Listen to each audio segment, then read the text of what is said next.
What's going on is Anton from AntonDaniels.com. I appreciate you guys for continuing to rock with me. Thank y'all for tuning in for another edition of the Millionaire Morning Show. I am your host, Anton Daniels. What up, what up, what up, what up, what up? I see my girl, Kay Cooper. Got a birthday today. Happy birthday, Kay Cooper. What up? Kay Cooper got a birthday today? Happy birthday, baby girl. We love you, sis. Top of the morning. What up, Kay? Yeah.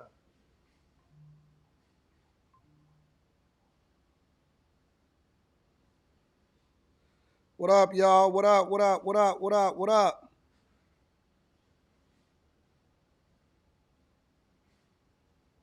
Oh, man. Last night was crazy.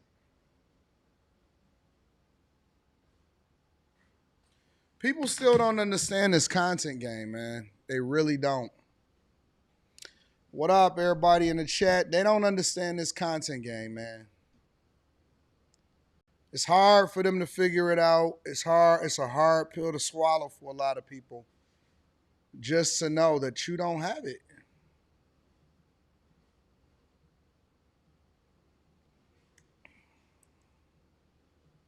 I too came to the realization that some things just wasn't for me.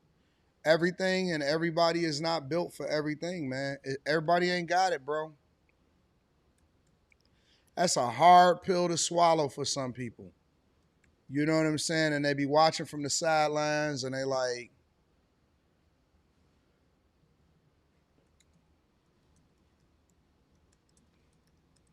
they can't figure out why they so enthralled and why things is, some people don't got it, man. That's just it is what it is. That's a part of what's happening.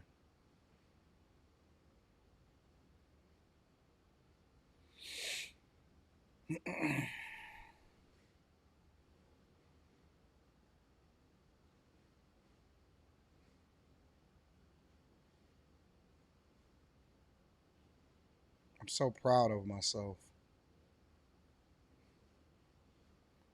So proud of myself for being able to get up and complete this show. Sharp TV says, what have you wanted though? Don't matter how much you want it if you ain't got it. You know what I'm saying? Like the problem with people is that instead of continuing to redirect until they hit their pocket, until they hit that space where, you know, it's up. Oh man, I found my niche. I found the thing that I'm good at. I found the thing that resonate. Instead of them doing that, they still trying to fit a square peg in a round hole. And it's like, you gotta adjust. You gotta adjust. A lot of us grew up wanting to be rappers. A lot of us grew up wanting to be ball players. Don't matter how bad you want it. Sometimes that's just not for you. Instead of you pivoting to try to become the owner, or maybe you need to be the agent, and you could be the greatest agent ever instead of you pivoting and trying to, you know, move around and do something different. They just keep on pushing. It's like, listen, it get to a point to where you just pushing against yourself. You up? Wow, AD, you up doing the morning show last night? Was crazy. Thanks for answering questions. Still questions unanswered. Yeah, but the answers is coming. Answers is coming. Thank you, Carmen. I appreciate you. What up, OG? Baby girl. Kay Cooper, happy birthday.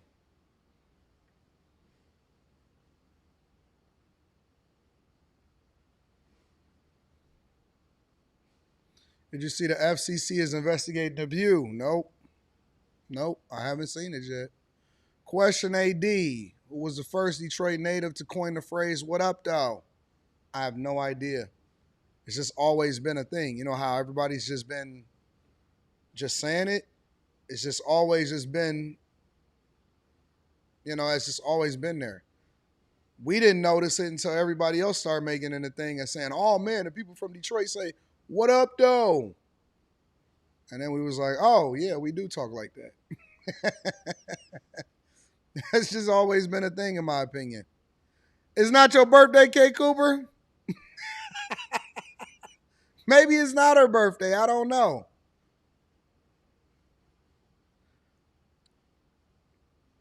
Yeah.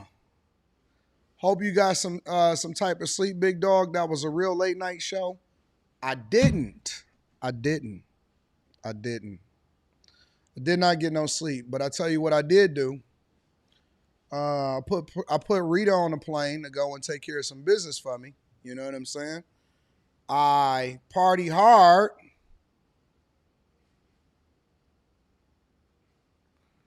And then I woke up this morning, and let me tell you what my thought process is. Let me tell y'all how the day is gonna go today. All right? And this is for the whole day, not just for the show. Let me give y'all some insight. Matter of fact, I'm gonna tell y'all how it's gonna be over the next 2 months. Woke up this morning and I said, it's time to live stream, man. I ain't no way in the world I'm gonna let my people go to work, jump on the jump in the mire, get to corporate, going to the daycares, jumping in their trucks, traveling across the country. You know what I'm saying? Trying to clean up the cribs, stay-at-home moms, people working from home. You said, I think you think I'm about to let them suffer because I'm tired? Nah, it's got to be a better reason than that. I mean, if I had an event to go to, if it was a special occasion, if it's on that type of stuff, yeah, okay, cool. Listen, it's anniversary, it's daughter's graduation, something major going on, but I'm not about to let the people suffer. So they got to go to work after watching me on the late night live stream, but I don't have to go to work after doing the late night live stream. Nah. Yeah, shout out to the UAW members. Shout out to everybody that's on the line building our trucks, military members, all of that. I woke up this morning. I got the phone call. They said, how you feeling? I said, I'm in recovery. I'm in recovery. They said, so you live streaming this morning? And I hit him with the Ross. Huh? Most definitely. Yes. Yeah, shout out to AC Reviews the World. So we here. We here. Hey, DJ Ace. All right, so let me tell y'all about the rest of the day. So we here. You know what I'm saying? Millionaire Morning Show. I may not have got the AD shirt on, but I'm here.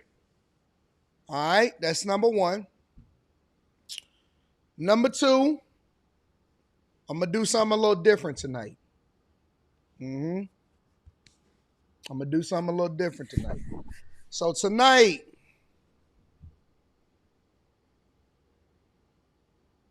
I know y'all like, Anton, tonight, it's Friday. Ain't no show on Fridays. Tonight, I'm reviewing 4 albums that I just added this morning. We're going to go Ross with the Set in Stone. We're going to go Larry June, Tory Lanez, and then I'm doing something local. Icewear Vezo, Rich Off Pints 4. And so I'm doing 4 album reviews tonight. All right? On the Room 9 channel. I got you, Heather. I got you. On the Room 9 channel, I'm going to review them. I'm not going to listen to them. I'm going to listen to them in real time. And we're going to review them. All 4 albums. Now, this is what I'm thinking in my head. So rock with me. Let's work this out. Let's work this out, DJ Ace. This is what I'm thinking. I'm thinking I'm going to leave maybe 3 spots available for people that want to rock out with us. All right? If DJ Ace say that he coming through, then because I need his ear, right? So if DJ Ace say he coming through, I'm definitely reserving a spot for him. Definitely reserving a spot for somebody if one of the other You know what I'm saying? Like if a Slimmy or something want to come through. And then I may have a third spot or something like that. All right? Or a fourth spot. All right?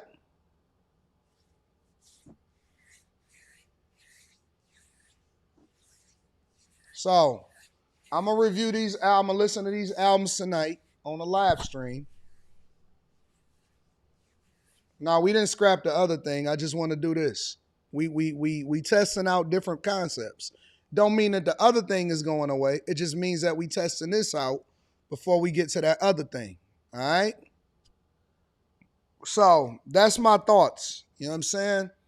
I'm going to review these albums tonight, but if somebody want to pull up that knows music, not that little dumb stuff, but that knows music, then I'm I'm gonna make that available, and we're gonna try to do that around 10 at the 10 o'clock hour. All right. So that's what I'm thinking. We can try out some new things, see what's happening, and just go from there. So that's what my plan is. That's what the plan is for the night. Cause this is what I do, man. I'm a streamer. I'm a streamer. That's what I do. I'm in it. This is what I do for a living, and so I go all the way. Fa said he coming through. All right, I'll reserve a spot for Fa. I'll reserve a spot for Ace, and then we'll go from there.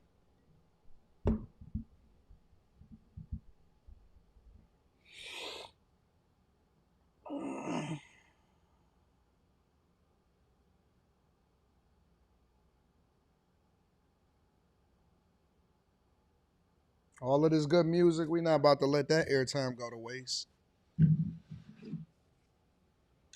All right, so we got that popping, and then over the next couple months, man, it's pedal to the flow. All offense, no defense. We got the Patreon meetup in about 8 days.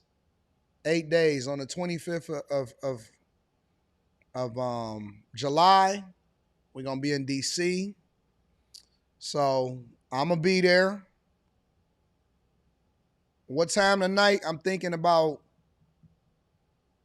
some between 9 and 10 o'clock p.m. Eastern. Between 9 and 10 o'clock p.m. Eastern. Anton, have I ever ate roadkill stew? Never. Never. Ever.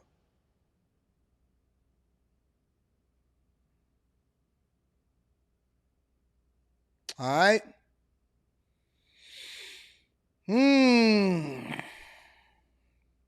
What else going on? What else we got? You got to bring that back to roll while listening to albums. I don't know. I don't know. So we got a show today. We're gonna get it popping. And then I'm locked in the studio, and then we're gonna live stream tonight. And life is good, man. You got an opportunity to make great off of all of this, and we got to get it popping. I appreciate y'all. I love y'all. If y'all not a part of the Patreon, link is in the description. Teach Henley, 40% off the first order, 20% off of life. Q Executive Suite MLE. You know where it is. But I'm gonna drop the official location, especially for the people that's new to the space. Official location, I'm gonna drop that. All right.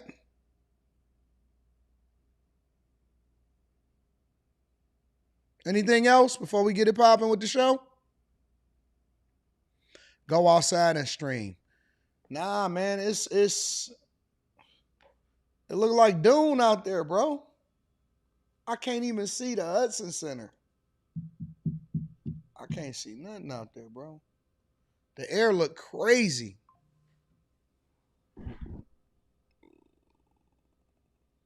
Look at the air quality. Air quality ain't nothing out there. You see the fall? You see how it's blanketed it right there? Look at that building. That ain't even far. That's not even far right there. I heard Chicago is messed up too. Our Chicago air quality is trash right now. Chicago feeling it just like we are. Nah, I'm not trying to. Oh, and I'm trying to see Odyssey this weekend. Yeah, I got to go to the show. Going to see Odyssey. Yeah, I tried to wear that mask. I'm not even outside long enough to really be able to justify it, bro. I go out, get in the car, go where I need to go, and I go into the building. Ain't even that big of a deal, man. I'm not spending an extraordinary amount of time on a mask.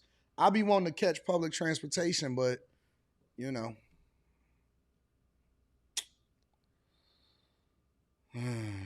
Y'all feeling it in Jersey? Size up, Queen. I can't wait to see y'all. What's up, V Nicole? I love you too, baby. And we doing a Patreon live stream this weekend.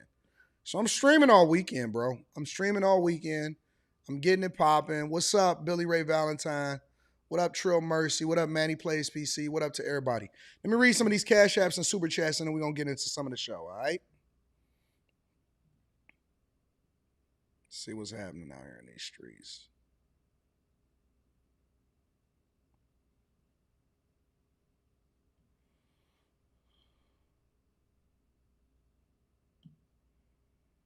Shout out to Rand Wilson. Yeah. Wait. Hold on. What? Jay is going on tour? Oh, Ye is doing Chicago on the 4th, September 3-4. Jay is doing SoFi in LA. All right, hold on, y'all. Hold on. Let me see this real quick. Let's figure this out, y'all. Got all of these stupid. And they seem to be waking up to the idea that. Give me a second. Let's figure this out, y'all.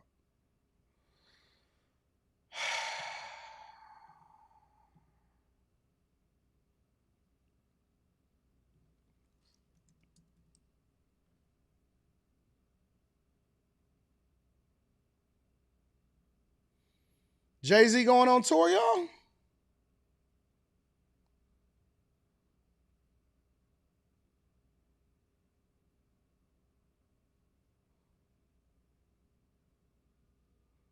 Is that accurate? Is that true?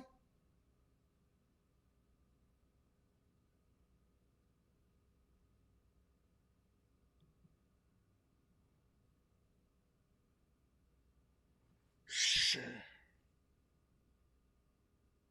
That's true. So Jay is doing September 4th in the UK in London,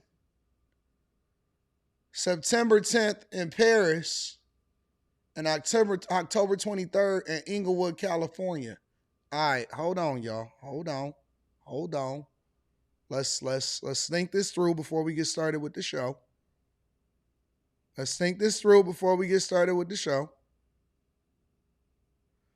Should we change the location from Dallas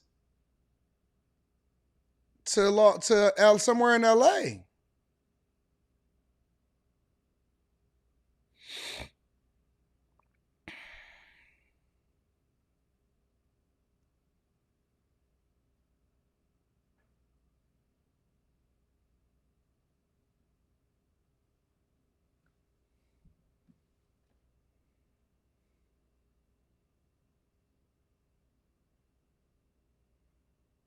Don't change it.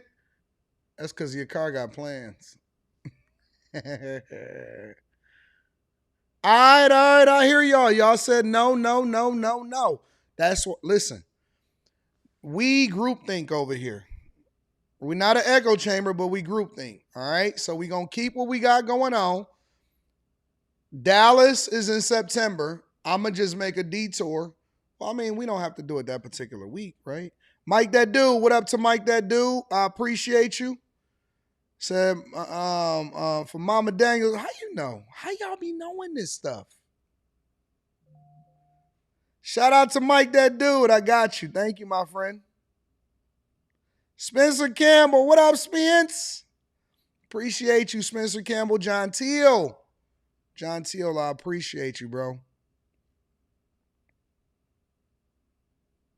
All right. You know how I like to do LA? I'm gonna tell y'all how I like to do LA. I don't even be in LA. I go to Vegas. I go to Vegas, and then I fly to LA to go and do whatever I want to do, and then I fly back to Vegas, bro. I don't even be staying in LA like that.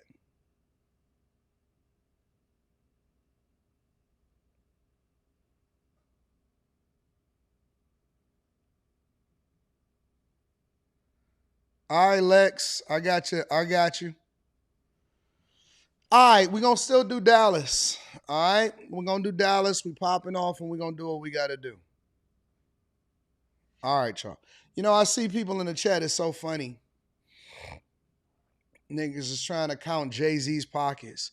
Let me ask y'all a question before we get into the show. Why are people so obsessed with trying to count somebody else's pockets to determine whether or not they broke or not? Why is that even a thing? Why are people so obsessed with whether or not Jay is broke? All right, Heather, I got you. Probably November, Heather. November. Like, and this is where the Maddies come in. Maddies are some weirdos, bro. Like, I say, oh man, a Jay concert is gonna be in Paris, and the Maddies say, man, Jay must be broke. And it's like, you got it, y'all, man. Listen, that's a hateful spirit that you got in your soul. Jay will probably never see you in ever in real life, and he's taking up real estate in your head to where you so focused on whether or not he broke. Like, guys that worry about what's going on in another guy's relationship, what's going on in another man's pockets, all of that type of stuff, man, that's weirdo behavior, bro.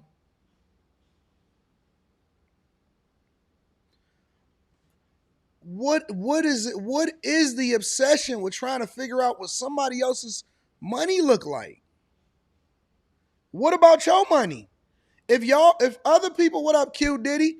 If other people was more obsessed with their own money instead of being more focused on what somebody else is doing, they would be up. I don't listen. I don't care why Jay is on tour. He might be dropping an album. He may love the music. He want to perform. He may want to get a bag that go along with it. I don't care if the music is good. If the show is great, that's what I'm concerned about. I'm concerned about what my experience is. I ain't concerned about what nobody else got going on.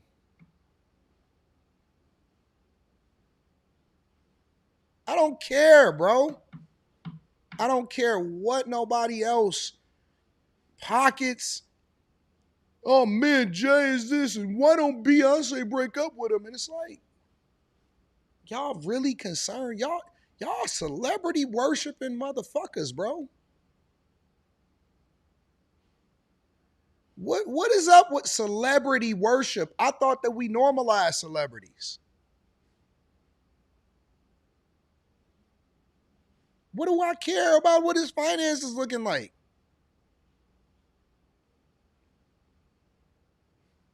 That's some weirdo behavior, bro. Matter of fact, let me read some of these. Well, nah, let me get this popping off. I empathize with people who say they don't want to work, especially the younger generation. They seem to be waking up to the idea that we're not put on this planet just to work in dead end jobs. What a novel idea. But I want to tell you my point of view on this as a 34-year-old who spent 10 years in corporate and has since left corporate and completely redesigned my life so that I'm no longer living to work, let alone work for someone else. I have a lot more freedom and flexibility. But it took me 4 years of intentional decisions to create the life that I have now. So, number one, if you get on TikTok and just make a video about how. All right, I don't want to hear that shit. I'm keeping it 100 with you. I really do be reacting to this stuff in real time, bro. I don't want to hear that. I don't need no advice from a mid-white woman that just got out the shower. And y'all got to change that aesthetic, bro.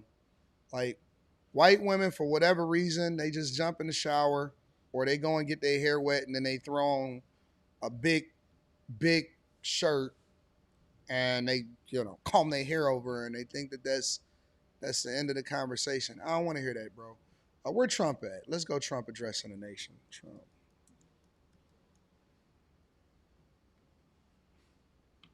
I want to hear that shit.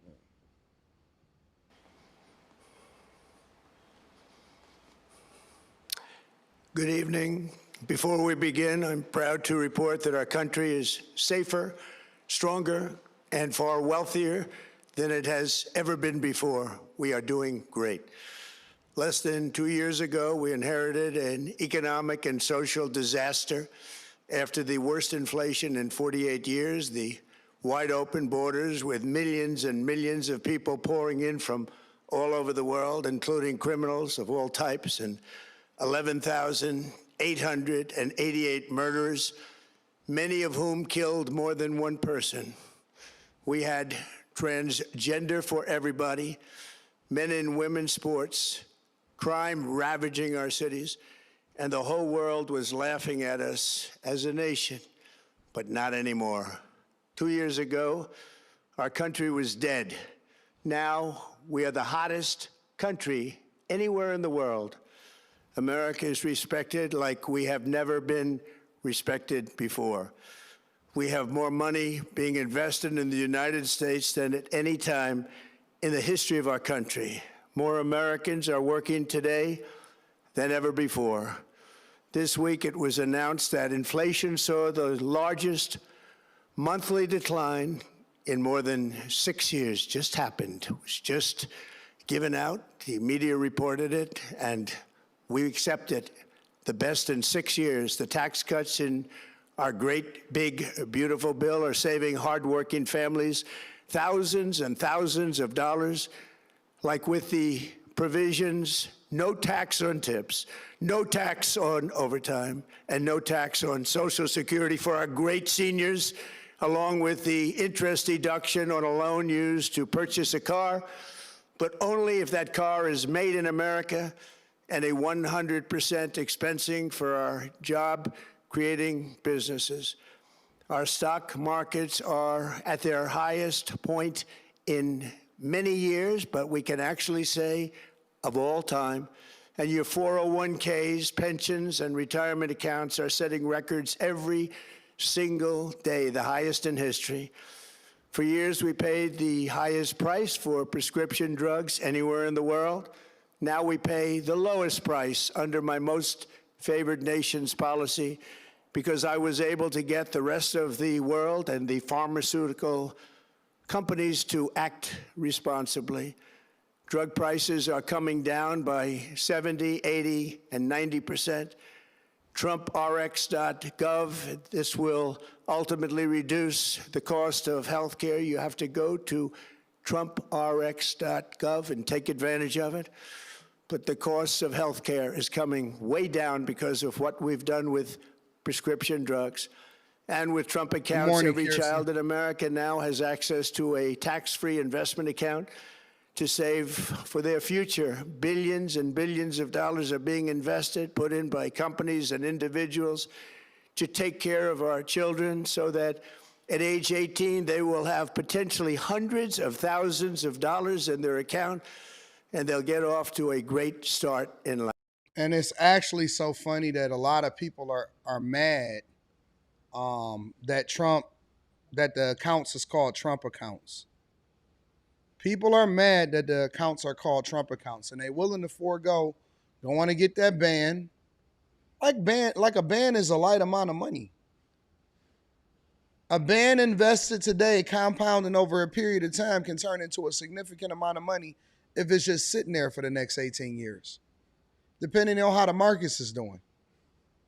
Stupid. Life. So for that, go to TrumpAccounts.gov and sign up your child or any child who'd like to sign up. Our previously wide open borders have been transformed into the most secure borders in the history of our country, with 0 illegal aliens being admitted to the United States in the past 14 months. That is 0. Nobody thought it was possible. We had the worst border in the history of our country, and now we have the best. Crime is plummeting nationwide with the murder rate at its lowest level since 1900, or more than 125 years ago. We're making a record investment in our armed forces, and we have the strongest and most powerful military by far anywhere in the world. I built it during my first term, and unfortunately, we're forced to use it now. We won in Venezuela, which is now working with us to produce millions and millions of barrels of oil. We are likewise winning big in Iran, and you will see the fruits of that labor very, very shortly. America is back and doing really well, but we still have a major challenge that must be urgently addressed, because no country can be great without fair and honest elections. You have to trust your country, because if there can be no trust, there can be no greatness. And that's very simple. No trust, no greatness. For many years, I've called for bold, swift, and decisive action to protect the integrity of America's elections. Every American deserves to know that when they cast their vote, that vote will be counted accurately in a system, and that is to make that system secure, one where cheating and interference are not just difficult, but virtually impossible. Unfortunately, the system we have today falls catastrophically short of that standard. I agree. I think our elections, I'll go further than that. I think the elections, the integrity of the elections, I didn't even start questioning it until 2020. I don't give a F what y'all say. I still don't believe that Biden won with 80 something million votes. You you're you can't convince me that Biden won for with eight. He's the most popular president of all time. And when I see the way that Democrats are defending elections, not having ID, not having all of that type of stuff, all of these mail-in ballots, I'm like, bro, nah. Mm-mm. And so while America, I love this country, we have to protect the integrity of our elections if we want to actually be able to speak to what the people really want. And I'll do you another one. I don't like the way that money is being spent during elections. I think it's crazy. I think it's absolutely crazy. PACs and super PACs and this and that and whatever. I don't like it, bro. I genuinely don't like it. Tonight, I'm announcing the immediate declassification and release of critical intelligence revealing shocking vulnerabilities in our election infrastructure. This evidence shows that the election system we have dangerously exposes, and really exposes like levels never thought possible, to hacking, exploitation, and foreign interference. Just as disturbingly, this vital information has for many years been covered up and hidden from you, the American people, our beautiful, our great American people. But that all changes right now. The documents we will release starting tonight have been gathered by the White House Government Transparency Task Force, a great group. Do y'all know that the reason why? Because like I see somebody in the chat, they saying, Anton, you should really check out. What did they say? The fraud or the money that's being stolen from the schools. I think it was something like that, right? Trying to find the comment.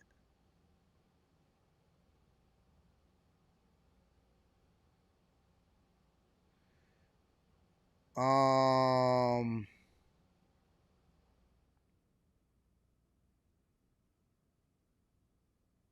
I don't see where the comment was. I'm sorry. Somebody was saying, Anton, I need to check out something.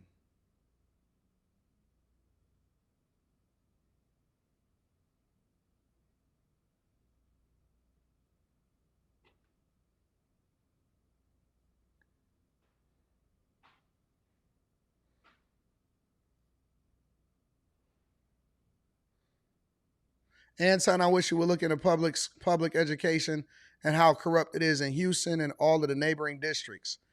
Listen, the reason why the word says the love of money is the root of all evil is very apparent. When you introduce it into a lot of these different things that we got going on, it changes the dynamics of what that thing is. When you start introducing more money, how much more money can be spent during elections, how much more money can be spent on this, where the money can be extracted from in that. When I found out that Chicago School District had a $10 billion budget, I said, oh, it's guaranteed to be holes in that.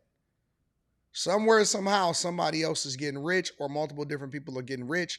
There is no way that you can tell me that American taxpayer dollars every year, $10 billion just goes into the Chicago public school system. And it ain't no money that's being stolen somewhere, somehow. Nah, it's some money that's being stolen.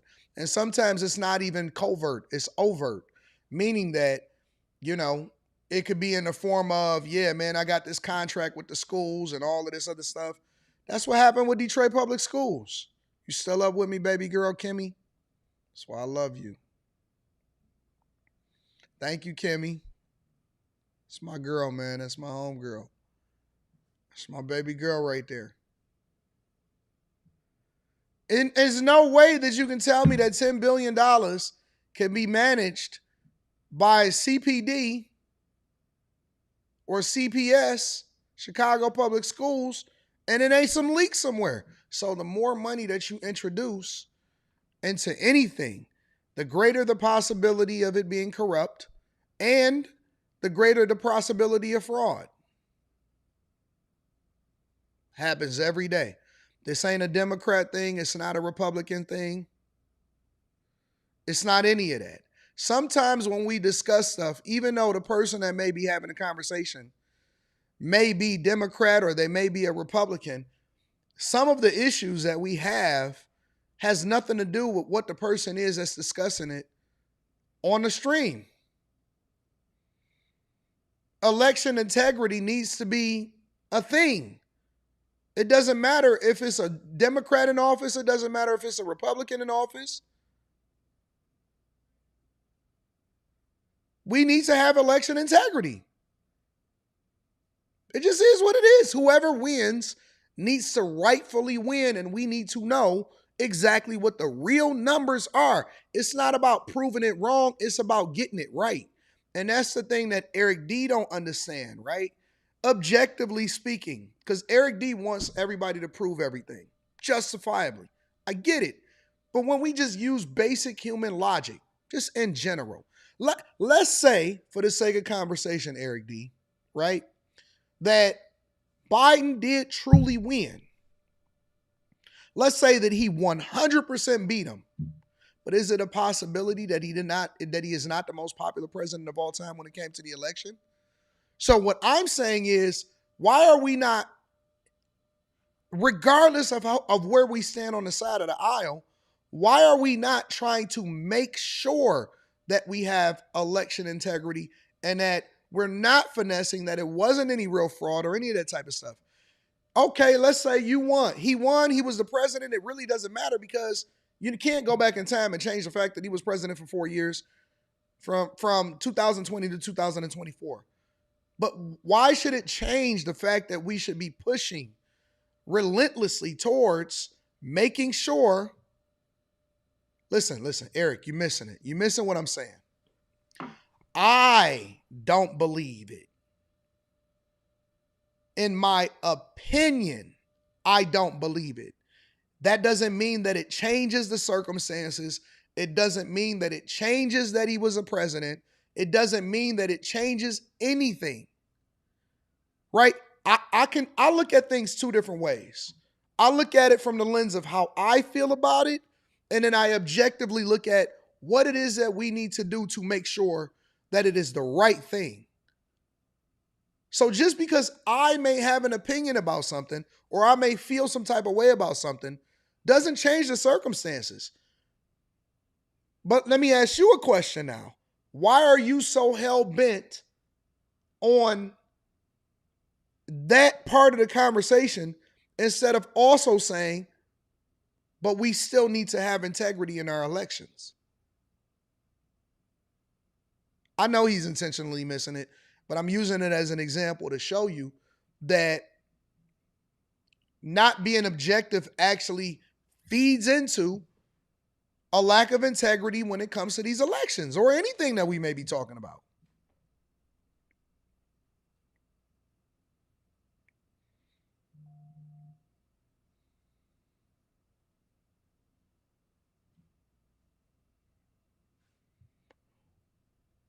It shouldn't be a Democrat or a Republican thing to want to get it right.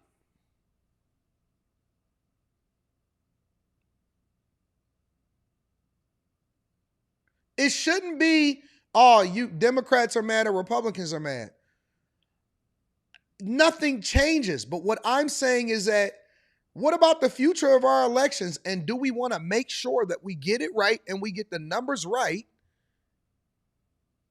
regardless of who gets elected? Not only when it comes to the president of the United States, but across the entire country. Why wouldn't we want to get that right?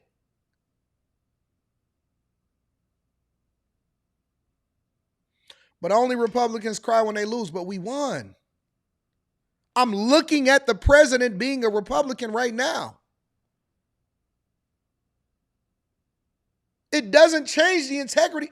Listen, I'm never going to permanently move to California. California is probably always going to be blue. Should we not want integrity in the elections across the board from the top to the bottom for every legislator that's in California?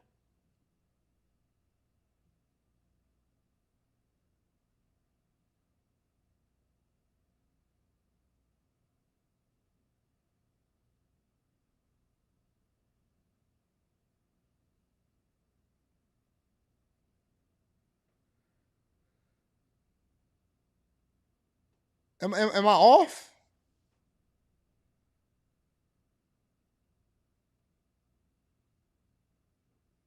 The same voting system they used in 2020. Are you saying the system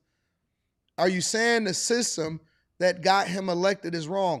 I believe that we need to have voter ID, and I don't like mail-in ballots. That is a very, very basic ask. Yo, if you're voting, you need to have ID. Cool. Mail-in ballots can be finessed in so many different ways. We don't even know who's filling out these ballots. I don't know why that basic ask is a issue. I don't care. Listen, if Trump was to get elected based off of fraud, I would not want him to be elected. I believe in election integrity across the board. I don't know why this is such a divisive issue in Democrats versus Republicans. It doesn't matter what side of the aisle you on. Election integrity is important.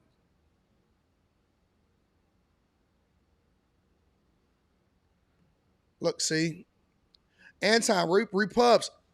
Am I? Is my mic? Is my mic on? I do not care whether it's Democrat or Republicans. If Republicans are the issue, then they need to be held accountable. If Democrats are the issue, then they need to be held accountable. I don't care who it is.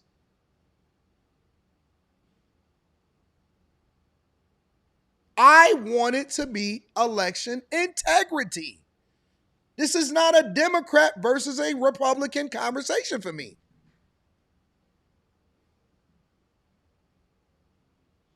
I don't care. I don't care who it is. Hold them accountable to make sure that our elections has integrity.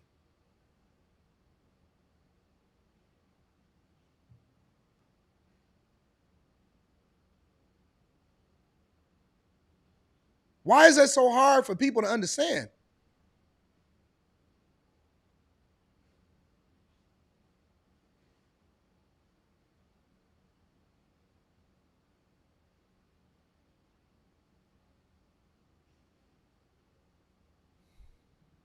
Group of people, along with the staff of the President's Intelligence Advisory Board, supported by our top intelligence agency chiefs, who have all personally reviewed the findings, we are presenting this evening and fully confirmed their authenticity. You can see these documents for yourself at whitehouse.gov. That's whitehouse.gov. Go check it out. Our purpose in disclosing this information is not to weaken confidence in election, but to earn that confidence by confronting vulnerabilities and correcting them very, very quickly. And that's what we're doing. The documents cover 5 major areas of concern. First, they show that over a period of years, starting during the 2020 election cycle, the People's Republic of China carried out what is believed to be the largest compromise of election data in history, resulting in China's illicit acquisition of 220 million U.S. voter files. That information includes names, addresses, phone numbers, political party preferences, and other sensitive data. Hey, you know what? Eric D got Trump derangement syndrome. Real talk. I figured it out. This ain't even a Trump issue.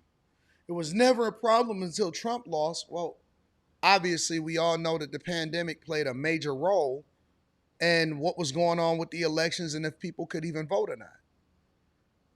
We know that from all of the people that was dying and everybody that was restricted and all of the different ways in which people was influenced that was going on in the election, and the control of how things was done during the pandemic was an anomaly. It was something that we had never experienced before. Just so happened to be during the time that he got elected. Why is this? Why is this a problem? Why are we still mentioning Trump, even though we're talking about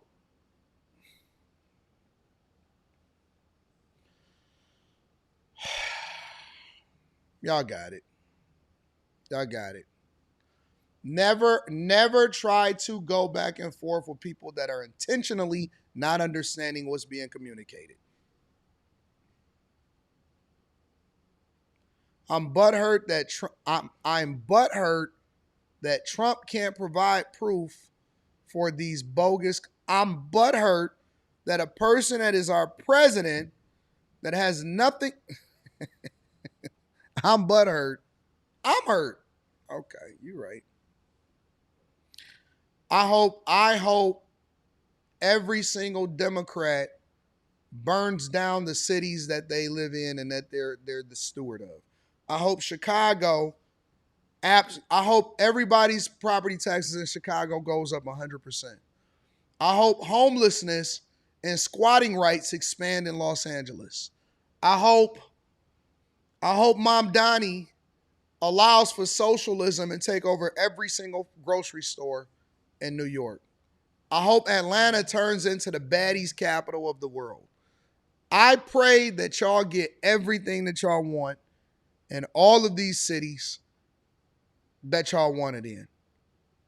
I pray you get everything that you asked for. I want y'all to win in y'all cities, and I want every alderman and every council person to be a Democrat. I wish Seattle Godspeed in becoming the LGBTQ capital of the world. I wish Portland Godspeed in destroying their infrastructure, and I hope every business leaves tomorrow. I hope y'all get everything that y'all want. I pray for that. In Jesus' name, amen. There you go. Data that would be needed to register to vote and engage in other nefarious activities, which is exactly what was happening. This data loss presents an unprecedented election security nightmare. The intelligence even shows that China assigned a data exploitation unit specifically to this new project. Compounding the travesty, the second set of documents we are releasing reveals that members of the deep state, very, very famous group of people, in many cases, in our intelligence agency work to actively suppress and downplay information about the extent of China's sinister AD, I want you to review the paperwork that he's submitting and report back to us. I don't have the paperwork yet, bro. I'll review anything. I don't care about any of this type of stuff. I'll review anything. Y'all already know that. Meddling, covering it up from both the president and the American people like nobody thought was possible. U.S. spy agencies began learning about the compromise of voter registration files in 2020 when they discovered that tens of millions of voter data, think of that, tens of millions of voters' data in 18 states have been bought, stolen, or hacked by China. Yet those responsible for sounding the alarm instead kept the information secret and hidden. They did not disclose to me as president or to anyone else, and to the best of our knowledge, they did not inform Congress. In fact, all they kept saying is, this is the most secure election in the history of our country. A standard, very pat line that was divvied out to say. The cover-up of this colossal security breach is even more disturbing in light of the additional information showing that China engaged in other election-related activities to undermine my first administration and our 2020 campaign. They did not want, and they just didn't want it. They fought like hell not to have it, Donald Trump, to win, and for good reason. As the documents we are releasing show, CIA reporting explicitly stated, and I quote, in mid-2018, the Chinese Communist Party's policy was to leverage all domestic and foreign elements that were opposed to the U.S. president in an effort to reduce the U.S. president's votes and make him resign or prevent his re-election. Isn't that nice? Also, in mid-2018, China was working to influence the results of the U.S. midterm elections and later the results of the 2020 presidential election itself. Separately, in mid-2019, the Chinese government's strategy against the United States was focused on undermining domestic confidence in the U.S. president. They wanted to just make you sound like your president wasn't so hot, when actually your president has done a great job, and they did everything possible to do exactly that. Going on, this document says, and this is by the CIA, the strategy included efforts to use Chinese contacts with big U.S. companies to influence U.S. business leaders to turn... Eric D woke up and shows violence today, huh? All right, Eric D, you got it, big dog. ...against the President of the United States of America. The Chinese government sought to identify U.S. journalists who had reported negatively on the U.S. president and pay them large sums of money to write more negative articles about him, as many as they could, and they didn't care what they said. The Chinese government wanted U.S. president to lose the next election, and the reason they wanted me to lose is because they knew I was wise to them, charged them billions and billions of dollars worth of tariffs, and built the strongest military anywhere in the world. We have the strongest military anywhere in the world. These are exact quotes from the CIA reporting.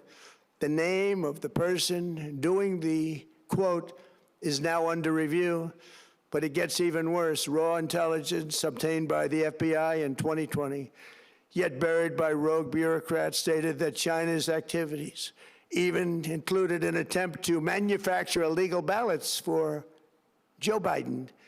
Documents show that during this period, dozens of significant CIA and NSA reports about China's election targeting were kept out of the presidential briefing. These were briefings I would get almost every day. Everything was kept out that was of importance. One email among intelligence analysts admitted that they had, quote, deliberately massaged the presidential daily briefing to withhold information regarding Chinese activities related to the election. Another official inside the FBI wrote that she was running, quote, a shadow government, unquote, to keep in. Let me ask y'all a question. Should I do a disagreement show today? Should I do a disagreement show today? Meaning that anybody that wants to come up here that disagrees with something that I say or has a difference of opinion, that you are more than welcome to be able to call in. Is that what y'all want to do today? Y'all let me know inside of the chat. Don't even have to be on camera. Bro, hey, your car, I need you to do me a favor. Hey, your car, I need you to do me a favor. Can you send me all of the super chats? Because I just lost them. I just completely lost all of the super chats. I lost all of the God Dog super chats. I hate when that type when I freeze up on this.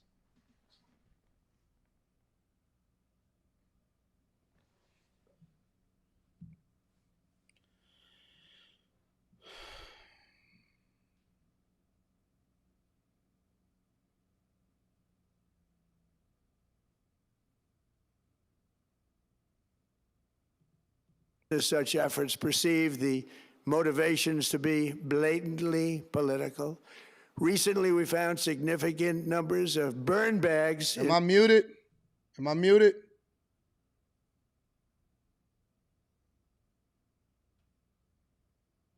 Am I muted?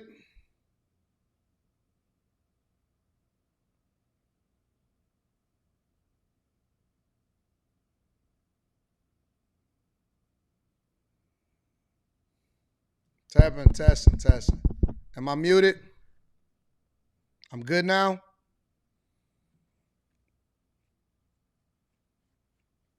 Can y'all hear me? All right, I'm good. Information, and this is a group of bags that were used to destroy information given by President Barack Hussein Obama to be burned. It was supposed to be burned. These bags were supposed to be at a different level by different people, incinerated and checked, but it never happened. Maybe we got lucky. We believe this was not done on purpose, but rather through gross incompetence of the people that were supposed to burn the bags. Yeah, I think that we have an election integrity problem in the U.S., and if we don't quell it right now, then that's going to be a long-term problem.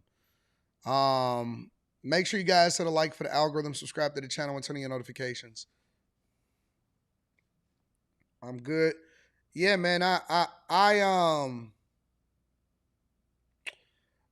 With my software, for whatever reason, if I lose my connection, even if it's for a minute, sometimes I lose the ability to see all of the super chats on my end. So I will read those super chats as soon as I get them in, and then we'll go from there.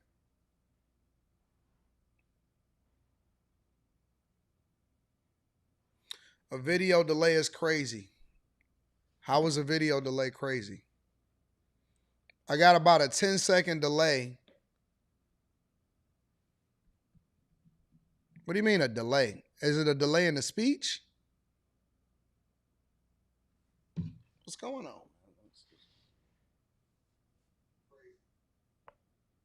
I got about a 10-second delay. Yeah, that's normal.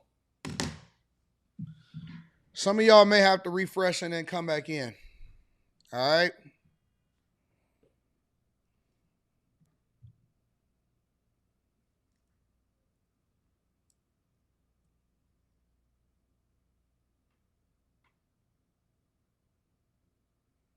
I'm sorry. I think I lost a lot of my super chats. Amethyst Angel says, Donald Jonquavius has led the way for more non-politicians to enter and continue to break through walls of political corruption, Nick Shirley for comms, James O'Keefe for Secret Service, and more. Shout out to Amethyst Angel. I appreciate you, baby. Kobe says, what up, Anton? Been a long time watcher in the shadows. I also wanted to let you know that I'm a new member of the Bag Chasers. Looking to add value where needed and be around more like-minded individuals. Hopefully, Kobe, I run into you at the meetup, at least in Dallas or in DC. All right? Shout out to you. It's a lot of people refreshing right now.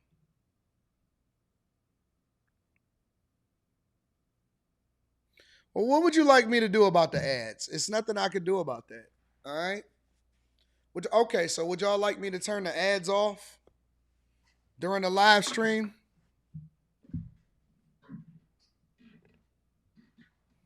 Y'all want me to lose a whole bunch of money during the live stream? How would y'all like for me to handle that? It's nothing I can do. I put it on balanced. So it's not like it's on extreme or anything like that. I should have them now. You just sent them to me? Whenever you send them to me, I'll rock out with it.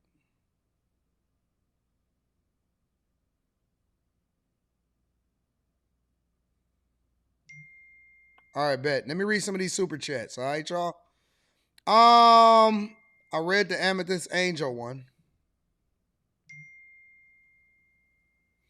Did you see the Nick Shirley fraud hearing with James O'Keefe? Says Amethyst Angel. Nope, I haven't seen it yet. Nietzsche. Shout out to Nietzsche for the 5-ball. Says there were 134 million registered voters in the year 2020. The sum of Biden and Trump votes exceeds the number of registered voters by 21 million votes. Elizabeth Nicholas says people who don't want voter integrity are people who have no integrity.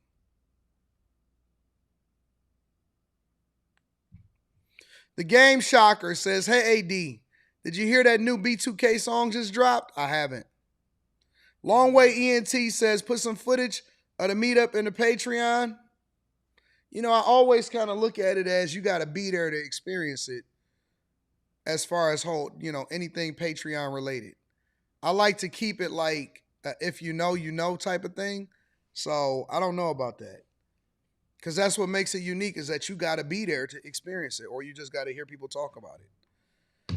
Chantel says, I see seat at the table that sold out on the Patreon. Will that open back up for subscriptions? That is in the order, that you receive it. But here's the key. Nobody really leaves a seat at the table, but I only have a limited amount of seats on there. So I don't know. I got to figure that out. Shadow Dragon says, did you hear about the 12 states suing Paramount? They claim the merger with Warner Brothers is an antitrust violation. California is allegedly leading it. I did hear about that. Amethyst Angel says this might be the impetus to make an exception to the 2-term rule, Trump 2028, hashtag number 48. Dark City ENT says people need to look into BPT, CT mail-in voter fraud. Just keeping it real says, good morning. I'm a little behind on the live, but just sending love to the Friday Derailment Show. Manny Plays PC says that isn't even true. Election fraud came into question in 2016 when Democrats accused Russia of interfering. Shen C says, salute, big bro. I apologize for any crazy comments I left in the Room 9 chat last night. Typically watch it after it's live. Listen. I'm not tripping.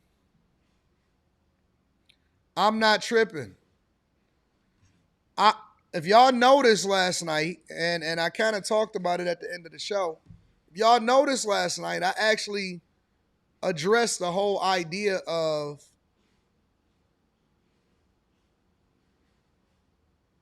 censoring people. And so what I said during the live stream on Room 9 last night was, get your stuff off. Get it off. Get it popping. I understand that other people may be sensitive about it. Like, other content creators may be impacted. Other people that are as a part of the chat or maybe even other panelists might be affected by it. I strongly encourage participation. I don't trip. I don't trip about it at all. I got you, Blue the Globe. I'm about to read your super chat in a second. I don't try to prevent people from saying what they want to say. People talk, man, they was talking crazy about me last night. I didn't trip.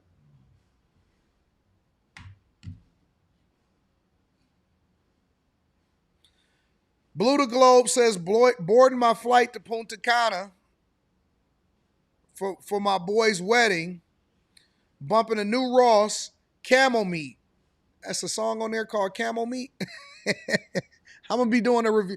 For those of y'all that's just joining, I'm gonna be doing 4 album reviews on Room 9 tonight, so that should be fun. I appreciate the content. I get comfortable when I listen to you pop your ish. It motivates me to get more. Shout out to Blue the Globe. Hey man, have a safe trip and have a blessed time. Carrington Love Jr. says, crazy. I was at the hotel last night and just so happened to watch CNN in the background all night. Let me see what else is happening. I don't know if I can download those issues. For whatever reason it's saying unable to download on that one. Are you sending me like super big files or something? There we go. Hold on. Give me a second. Want to make sure I get them all.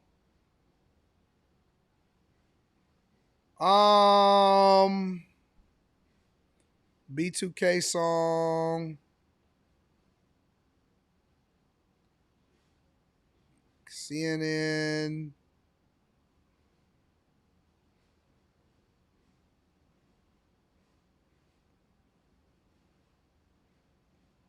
Is that all of them?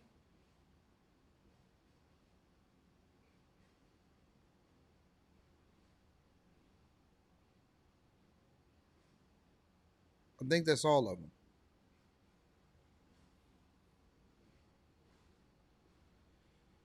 All right, hopefully I got all of the super chats on that front. Let me see. Carrington Love Jr. says, fix the delay and I'll join. Give you some respect conversation. I can't fix any delay. You're gonna have to leave and come back, big dog. I'm sorry about that.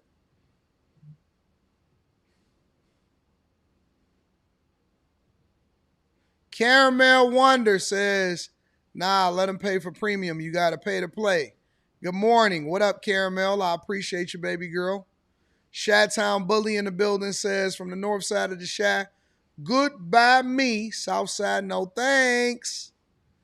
Mr. Lott in the building says, I've been around since you used to run Fight Club streams on your laptop during the meetups.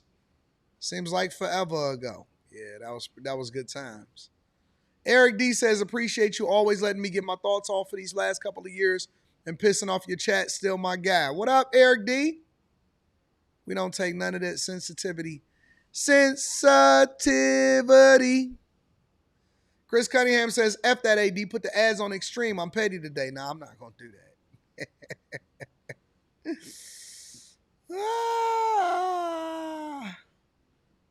Shout out to all of the chasers. Make sure y'all tap into the Patreon. Link is in the description as well as pinned to the top of the chat, all right? Let me see something. We waiting for my meltdown in November. What meltdown? A lot of y'all seem to misunderstand the fact that if and when Democrats win, shout out to 1J Ben says, happy birthday, Mama Daniels. Shout out to 1J Ben. Yeah. Chauncey says, new member of the Bag Chasers trying to run the bags, waiting on my call to leave the ads. Some people gonna complain about anything. Anything.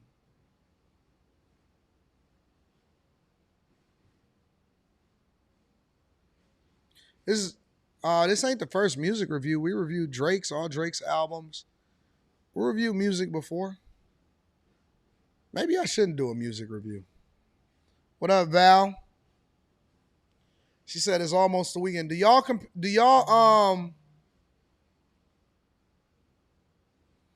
Do y'all consider Friday the weekend? Somebody said Friday ain't the weekend yet.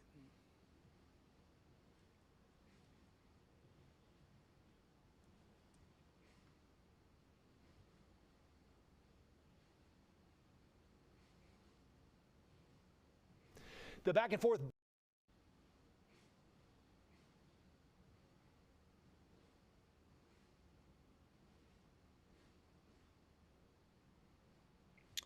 I just want to celebrate.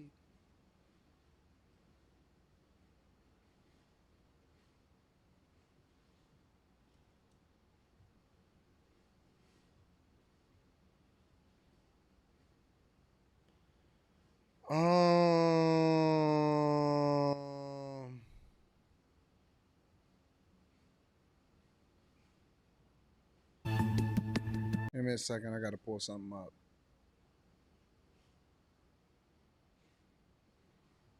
City Hall budget hearing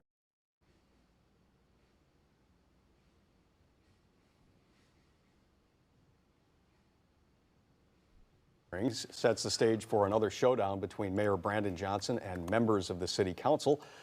WGN's political editor, Taman Bradley, is here with the latest. Taman? Hey, Mike. Delayed property tax payments from the county, underperforming revenue generators, massive cost savings at schools, city and CPS finances are stressed. And today, Chicago leaders took a closer look. This week, Chicago's slumping finances are in the spotlight at City Hall. The worst months for garbage collection is July and August, and we're short. I want to be on record. We're short with crews on the street right now as we speak. And at Chicago Public School headquarters. This process is painful for everyone all the way around. CPS leaders have rolled out drastic plans for the upcoming school year. They're proposing sweeping layoffs, 760 teachers, 801 teaching aides, and 162 central office and citywide staff. Staff would also have to take 5 furlough days. The Chicago Teachers Union calls the plan a pay cut, and President Stacey Davis Gates said in a statement, the budget is dead on arrival. They already know that.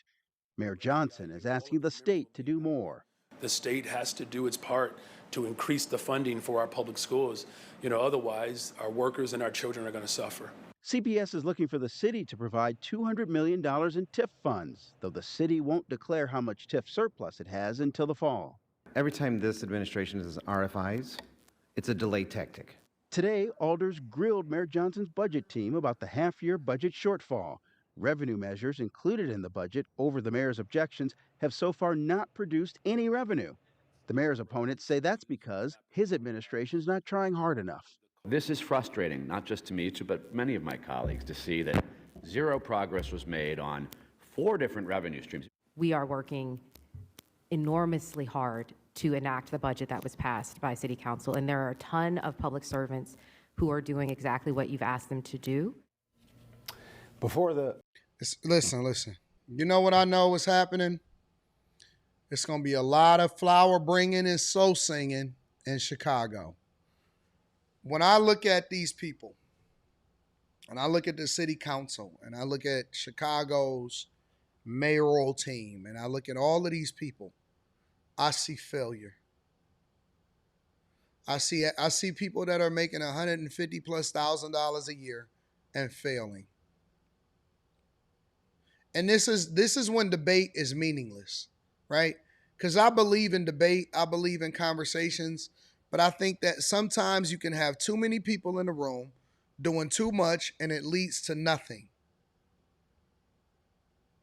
Sometimes there's too many voices in the room and it leads to absolutely nothing. Have y'all ever been anywhere, at a church meeting, at a family meeting? Have y'all ever been to an event where they say that we're going to have conversation and everybody should be able to throw their ideas in the hat and all of this stuff? Have y'all ever been to any of these meetings or whatever?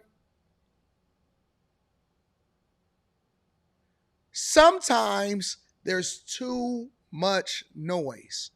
Too many chefs in the kitchen, too many incompetent people, And it's a whole lot of people that don't do nothing, and they basically drive you into failure.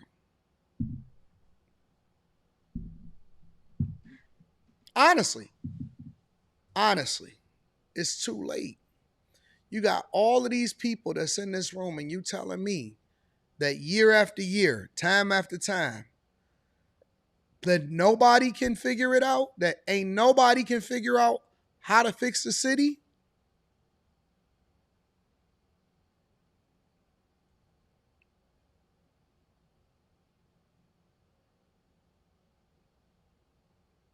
And all I see is performative. When I see city council members then attack the mayoral team and the mayors then attacking city council, all I see is incompetence.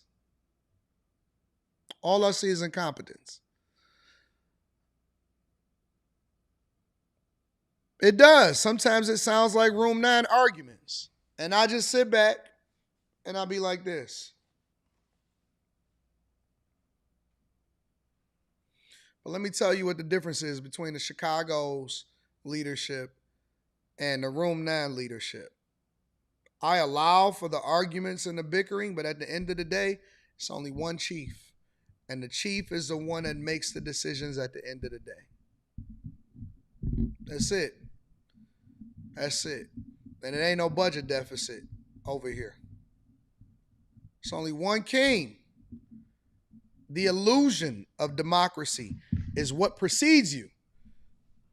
But it's only one person that can make it. I make the decision to rock, or I make the decision to not. I make the decision to roll, or I make the decision to hold. Either way, it's only one decision maker at the end of the day. I decide who get hired.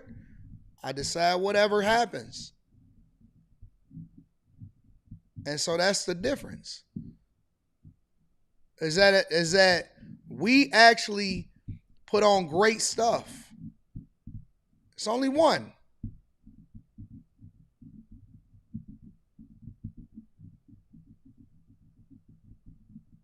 Only one. Now, what you see over here is incompetence. What our system was designed to do was not prevent progress. It was designed to put checks and balances in place. And that's the thing that people need to, y'all got to take a class, civics 101 something. Go back to school, go to community college, better understand civics. Our local cities are modeled after our national legislature, right? When you see a House of Representatives, Senate, Congress members, president, right? It's checks and balances. That's why we don't have kings. That's why we don't understand why Democrats started to put out the whole no kings protest. Because the president can't pass a budget without Congress. Congress literally are the ones that control the purse strings of America. Similarly to what happens when it comes to the mayor. The mayor can't pass a budget without the approval of city council. That's why you have to get involved in politics. That's why it's lazy when I see people come on panels or have conversations and they say, well, your vote don't matter. No, you're not participating enough in the voter process, in the knowledgeable part, and trying to figure out who's going to become elected. You don't know who your congressmen are. You don't know who the people are that represent you on a national scale or a local scale. Electing a mayor alone without considering the city council members that work with them is an exercise in futility. And this is why I don't believe that in any way, shape, or form that any of these cities are going to survive at all. That's why companies have a board. The board is the people that determine who's going to be hired because they have a vested interest and goes on. They usually have more money tied up in the company, more shares in the company, which allows for them to be able to get a board seat. But they know the ins and outs of what's going on. They know what the analysts' expectations are. They know what the stock price is. They know what the dividend is. They know what the woes is going on. They know what their competition is doing. They know everything. Because they got skin in the game. You don't know nothing. And you vote based off of identity. Imagine if we ran our corporations the same way that we run our elections. Shambles. It would be in shambles. 100% it would be in shambles. It's lazy. It's a lazy thinking process to say, oh man, I don't have to be informed on who goes on and what's happening. It's so lazy.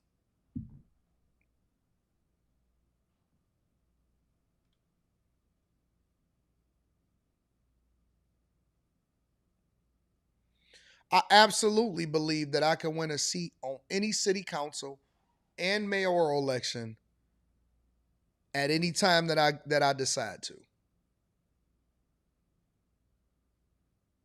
At any point, I can go and I can run for office and I can go and win. And it ain't nothing that nobody can do to stop me. It's not even a matter of if, it's a matter of when. And it's because first I understand the people.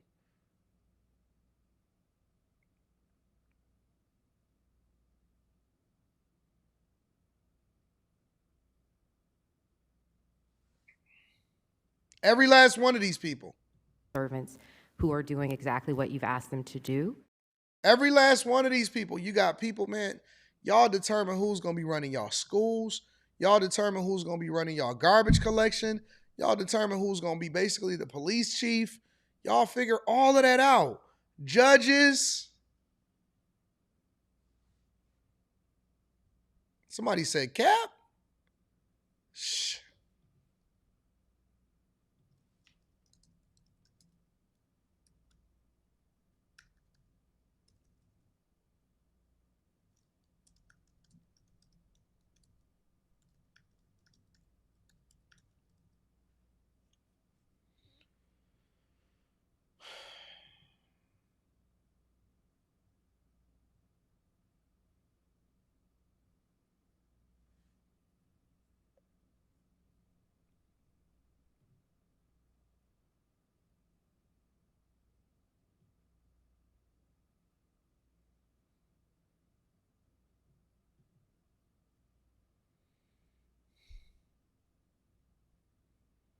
It wasn't but 115,000 ballots cast. 22% voter turnout. And that's supposed to be a big turnout. You telling me?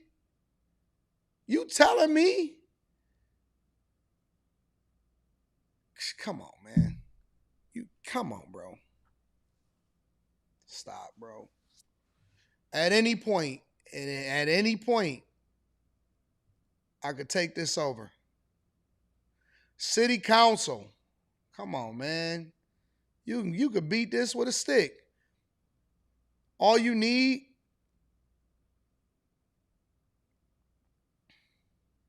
some of these people is coming in unchallenged.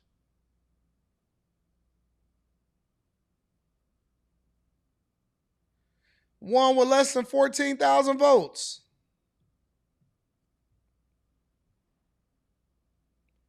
One with 8,000 votes. Unchallenged.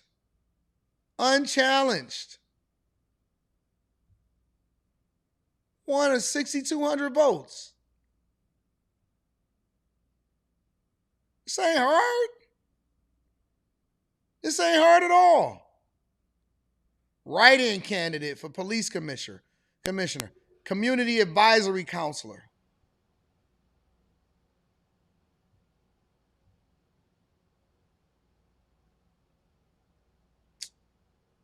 Man, this is light work. This is light work. All day, every day. Light work.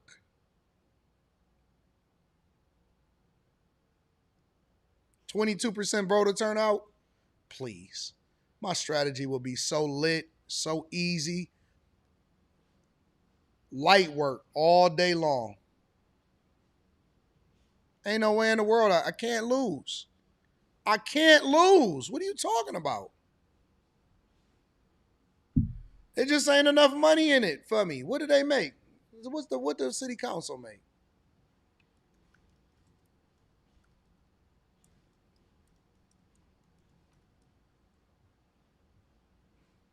100,000 a year. City council president makes 111. Nah, we do that in half a month. Base salary at 224. Nah, I'm straight. I'm not ready for that at all.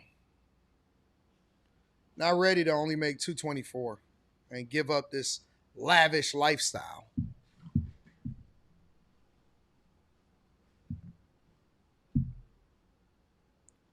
Why would I want to make less money? For what?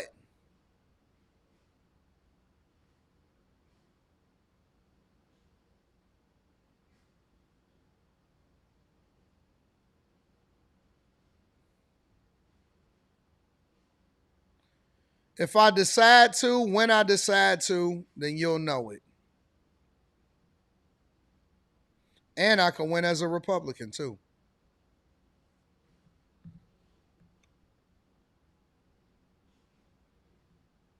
I don't want to make no more, but that's the problem, Five Brown. You said they may make more behind the scenes. I'm not interested. That's the problem with politics right now, is that too many people is making handouts behind the scenes. I don't agree with it.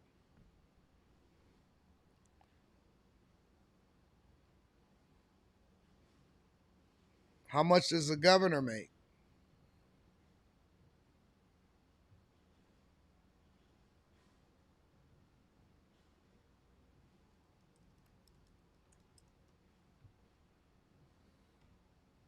$159. Man, get the hell out of here, bro.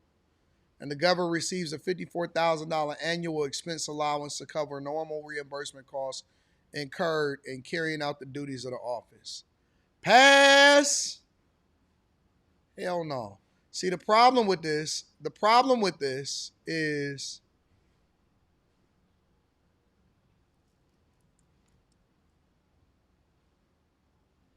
$205. Nah. Mayor of Chicago earns more than the governor?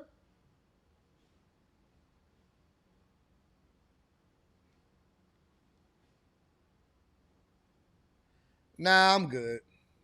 I'm straight. I'm good. Not my cup of tea, not something that I'm interested in. The people that should be running these positions, the cities can't entice them.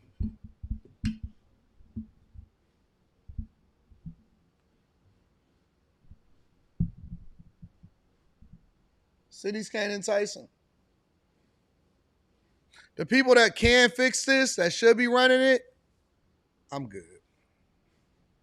I'm chilling. I'm chilling. People that can fix everything, they not interested, because it will cost them too much money to actually go and do it, and they wouldn't be appreciated. Why be criticized over trying to help people that don't want to help themselves?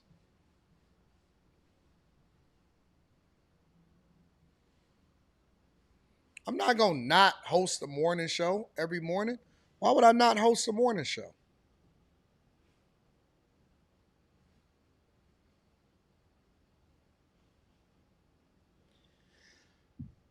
Do I look like Chief Craig? I'm Anton from AntonDaniels.com. I think you forgot who my name is. Listen, man, I am my own. I am an anomaly. I am something different.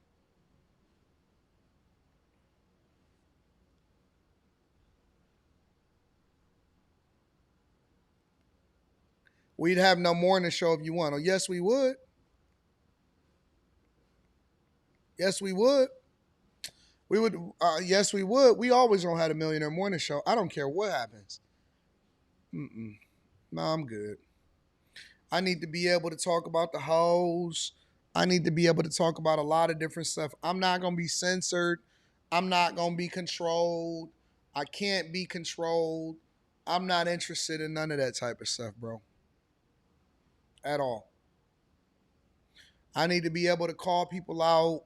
I need to be able to make jokes about Cubans and white people and black people. and all of that type of stuff, man. Ain't nobody about to deal with all of that foolishness.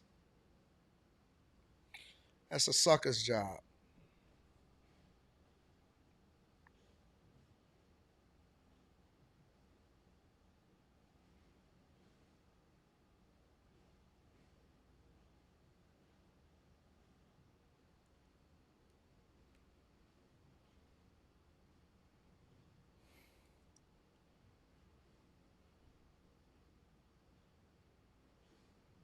Sources tell CBS.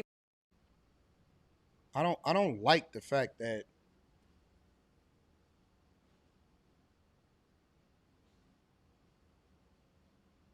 Shocking development in the deadly shooting of a woman in the Bronx. Her uncle is now charged with her murder, and police say the motive involved an ongoing family dispute over the inheritance of a home. Eyewitness News report in shocking development in the deadly shooting of a woman in the Bronx. Her uncle is now charged with her murder, and police say the motive involved an ongoing family dispute over the inheritance of a home. Eyewitness News reporter Marcus Solis is live at the courthouse in Melrose. Marcus? And Sade, that dispute had been going on for a few months. In April, Michael Foster had his charge filed against his niece, claiming she forged his name on a deed. That charge was eventually dropped because investigators say he didn't cooperate with them. Now prosecutors say he had his niece murdered. Michael Foster said nothing as detectives walked him out of the 47th precinct last night.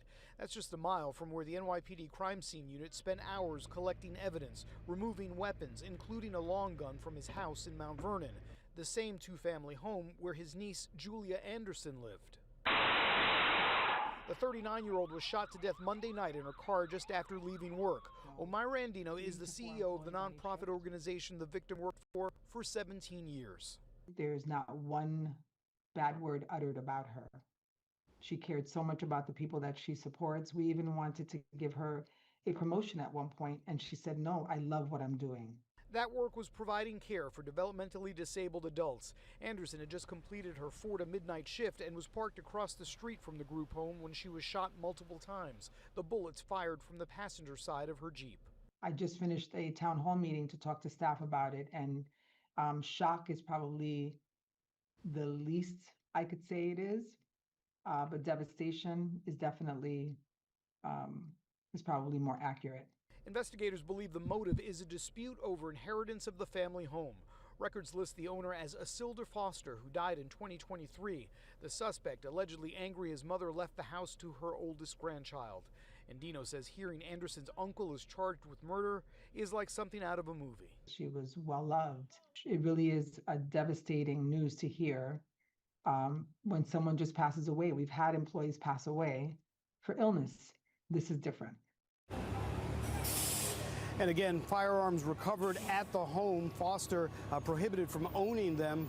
He had previously pled guilty to manslaughter for a 1991 shooting in Mount Vernon. As far let me as this case, he has been remanded. He is charged with murder. Let me back up for a second, all right? Okay? That's the house. This is the house that he wound up killing her over. So, this is as the story goes. Found this chick shot to death. The bullets came from the passenger side, which obviously means that it was somebody that she knew, right? Investigators obviously figured that much out. What did I say about these old heads out here? What did I say about the old heads the other day? What was one of the things that I said about the old heads the other day? I said, doggies, these old heads, they bitter. They bitter, they broken. And the second thing that I said is, it's hard to find them without having already been to jail, already been to prison. They don't do what they supposed to do. I said that a lot of these old heads is bitter because the women are the ones that take care. Man, bro, I literally broke down every single detail of this guy without even addressing this story, just from the people in the chat. I said, bro, old heads, they fumbled the cribs. They had to leave it to the girls. I said they always in prison. I said it. I said it every single time. Every time. So now dog is mad over a home that he didn't pay for. I'm working. He mad at a home that he didn't pay for. And guess who pays the price for it? CC. CC. Guess who paid the price for it?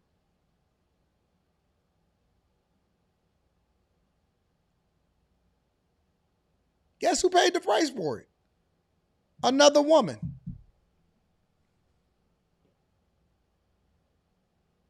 The age of an old head varies, but a woman paid the price, and I said it. I told y'all, listen. Even women getting in a relationship with older men nowadays, it ain't even the same. It ain't the same no more. Because there's levels to the old heads now. You can't just pick an older man and say, you know what? Older men are more mature. No, they not. They less mature than the very women that they killing over the home.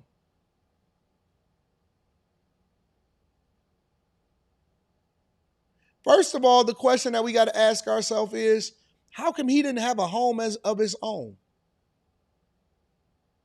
Why didn't he have a home of his own? Secondly, the second thing that you got to ask yourself is, how come his mama didn't like him enough to leave the house to him?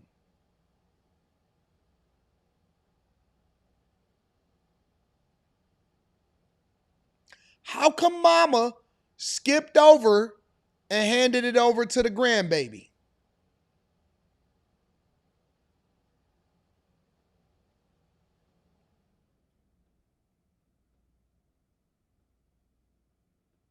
This dude he did manslaughter in 91. And I'll tell you another thing. That ain't the only person that he didn't kill. That's the second person that he got caught killing because it was close to him. And they can't, bro, these dudes, they can't handle their emotions. They crash dummies. That's why it's so easy for them to see a situation and say, you should have stole off on him when you should have. They know they are emotional. I'm emotional and I can't let go. I'm trying to get over you. They're emotional. Ain't nobody more emotional than an old head. Always failing, always feeling like they should get more, always feeling like they should deserve more. Dog killed his niece. That's her uncle. How you kill your niece, dog?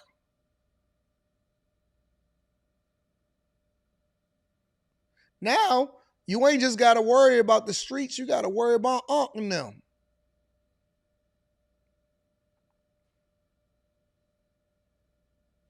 Now you got to work. Listen. People that kill don't kill one time, bro. People that kill don't kill one time. They may get caught for one killing, but they don't kill one time. This is not the first time. Listen, my baby. If you're able to kill your niece, how do you kill your niece? How do you kill a pretty niece?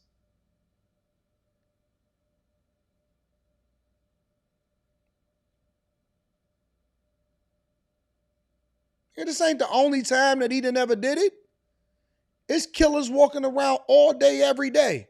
I could see it in their ass. I'm the pro. That's why they call me the profiler. I could see it. I could see it in his ass. I went and got into the Lambo the other day from a party that I had went to, and I seen another dude come out the door, but it was security. I had security everywhere. And there was another dude that came out the door and he looked and he said,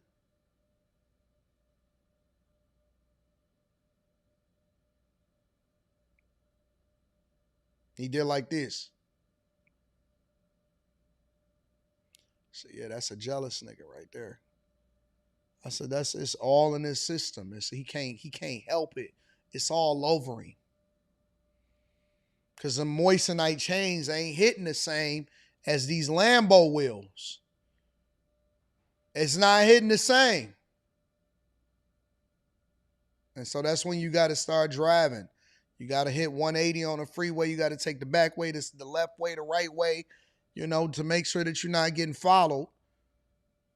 And then you got to take the back way, and then you hit the freeway again to get back on that spot, and then you go. Because it's in their DNA, it's in their blood system. Jealousy mixed with emotion turned into a volatile man. And so sometimes y'all run into them. Y'all get into relationships with them. And they walk up to you and they say, excuse me, miss. Because there's nobody that's a bigger chameleon than an emotional man.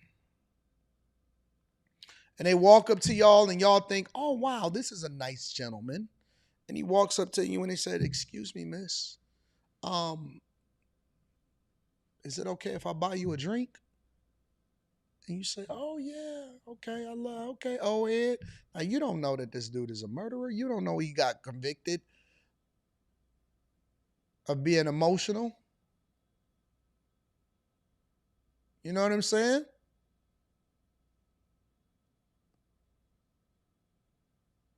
You don't know that. You don't know what he on. All you thinking is, oh my God, this is why I keep telling y'all, dating is not the move nowadays. If you are looking for a spouse, if you're trying to figure out if it's a person that should play a role in your life, what I'm trying to tell you is that you can't find your spouse through dating. Well, why can't you find your spouse through dating, Anton? Because no matter how many dates you go on, you don't know them. It's impossible for you to vet a person that you meet at the bar or at the gas station. It's impossible because you don't know them. You have no ability to be able to observe who they are outside of what they present to you when you talk to them on the phone or when you go on a date with them.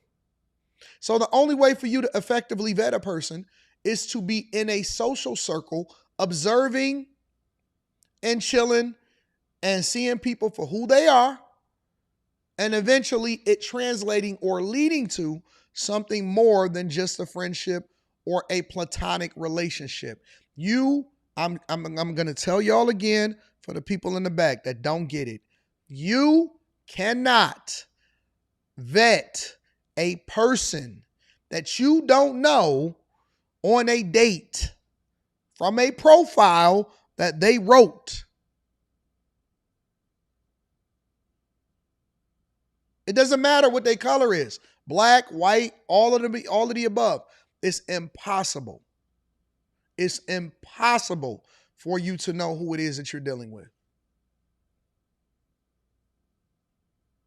So you will walk out here and now he know where you live because you invited him back to your crib and all of that stuff. You don't know him. I'll tell you what. You know me more than you know him. See, you know me. You know what my sentiment is. You know what my mindset is. You know how toxic I already am. You know all of that stuff. You know all of that stuff. I was talking to Rita yesterday. She said, Anton, you so toxic. She said you toxic AF. But it's so dope though. Because the way that you move it around, like you know who I am. That's why I be so surprised when people jump inside of my chat and say stuff like, oh man, aren't you married? Nigga, aren't you married? Nigga, go home and sit down.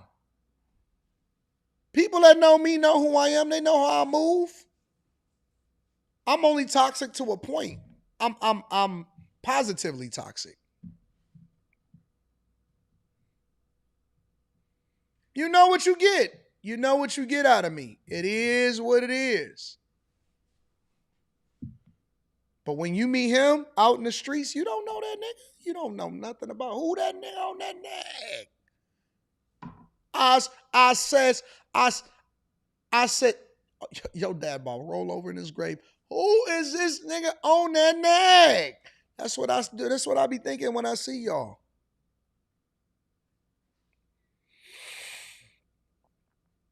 Y'all know me more than you know them. You know what I'm gonna do. You know if I'm going to the after parties. You know if you know what's happening. You don't know him.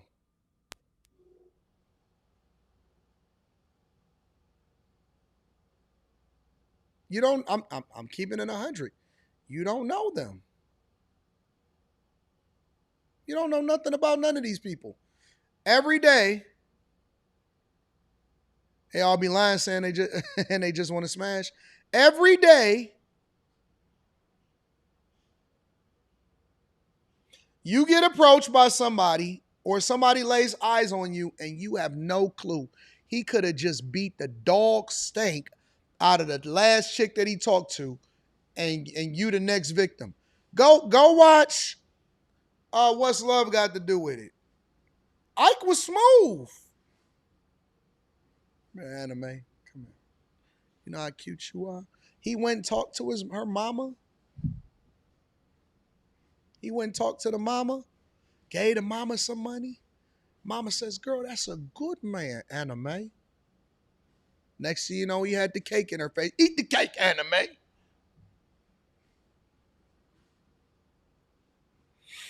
That's what we do, Laura. This is the Millionaire Derailment Show. I make it relatable. I make it relatable.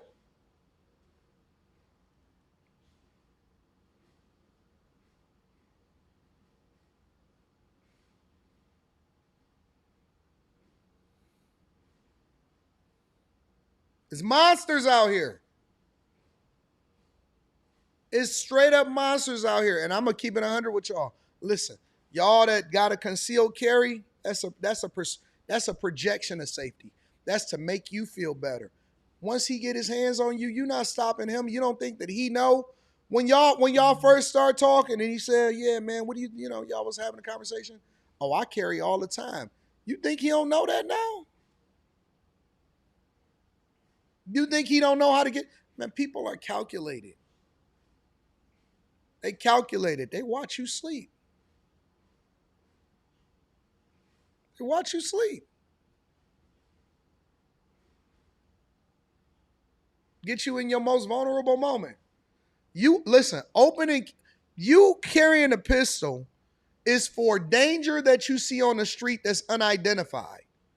When you get killed by somebody that's closest to you, or when you get dealt with by somebody that's closest to you, it don't happen that way.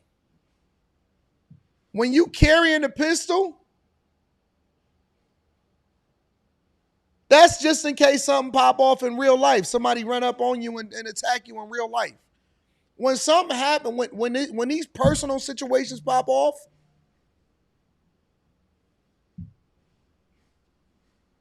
it don't happen like that. You don't have time to go and get the gun. That's not how it works.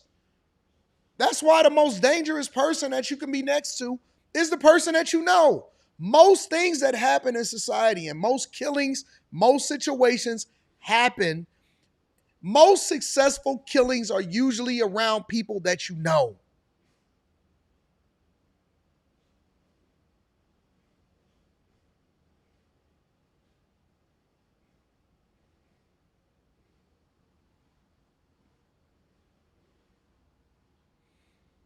And that's why we got to stop being so immersed off of the person that we like. Because here's the key. If you can't trust them with your eyes closed, if you feel like you got to put up your valuables when they come over because you're just not sure, if you don't know them, if you don't feel like you can trust them with your eyes closed, then that's not the person that you need to be around. Keeping it 100 with you. Keep it G, keep it silly, keep it, what the women say, keep it cute, and then keep it moving. And let me tell y'all something else, ladies. Let me help y'all.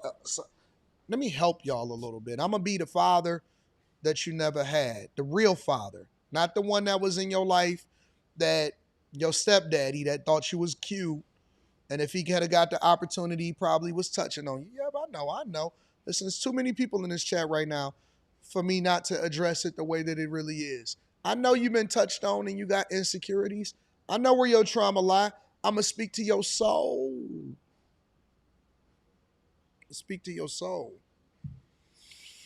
Let me talk to my ladies right now. Let me help you to understand something. I want you to know this. I really, really want you to know this. I'm going to be your father today. Daddy Ton is here. Daddy Ton is here. I'm going to keep it 100 with you. I'm going to keep it 100 with you. 1,000% real with you. For all of my ladies out there, right?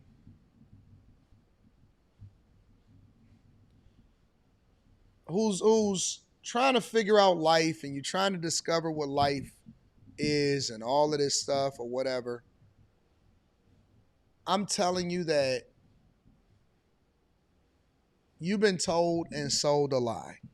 Every last one of y'all. Every last one of y'all have been sold and told a lie. All of you. And you don't even know it. You have no clue. You don't have any protection. Doesn't matter if you carry a CPL. None of this stuff. None of it's going to help you.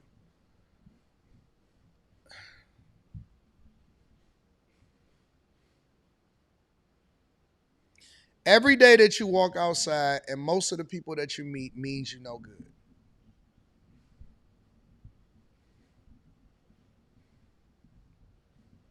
You playing Russian roulette every day that you go outside because you don't know what the F can happen to you and when.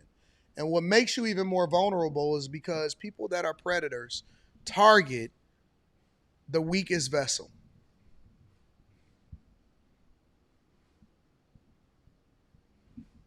You're a target. You're nothing more than a target. And the more that your only defense is the very same thing that's your weakness, and it's your femininity. The femininity makes you a target, and it's your only defense. It is. So only defense at all. Real talk. And I'm telling you this because I'm trying to help you to understand the nature of people. You have to approach life from the lens that everybody does not mean you well. And everybody is not trying to do the right thing.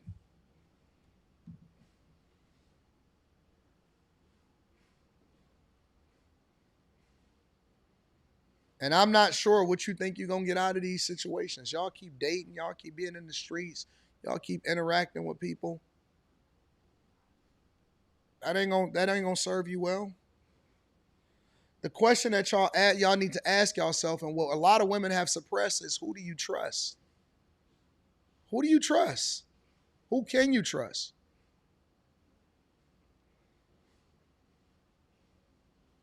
And y'all ignore y'all instincts, and that's why y'all put the dudes in the friend zones that really want the best for you, because you're ignoring your instincts. The dude that's safest for you is the person that you're supposed to be with. If you don't feel safe around him, why are you messing with him?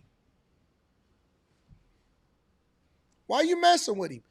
Listen, guys know inherently. That's why we sit with our back to the door.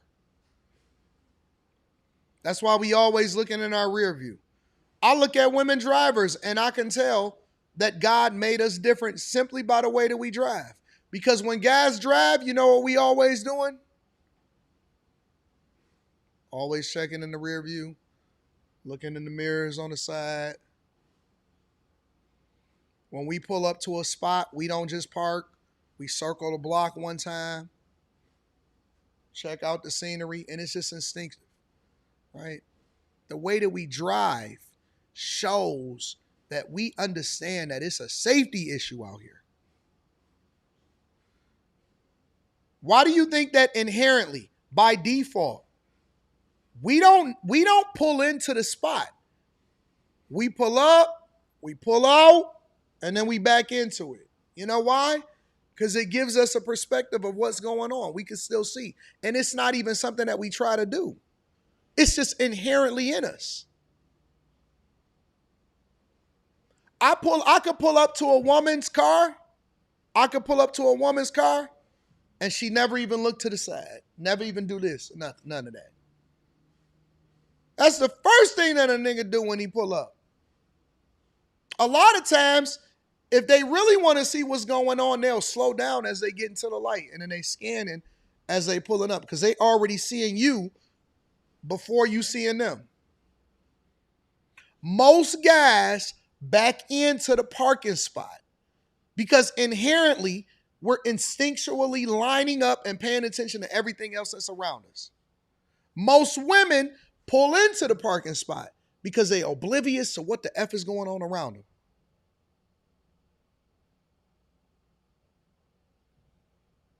But that's just like a little small, teeny tidbit that most people don't pay attention to, but that's the instincts.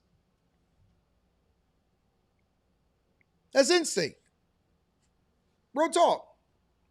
It's all instinct. Look at how women move.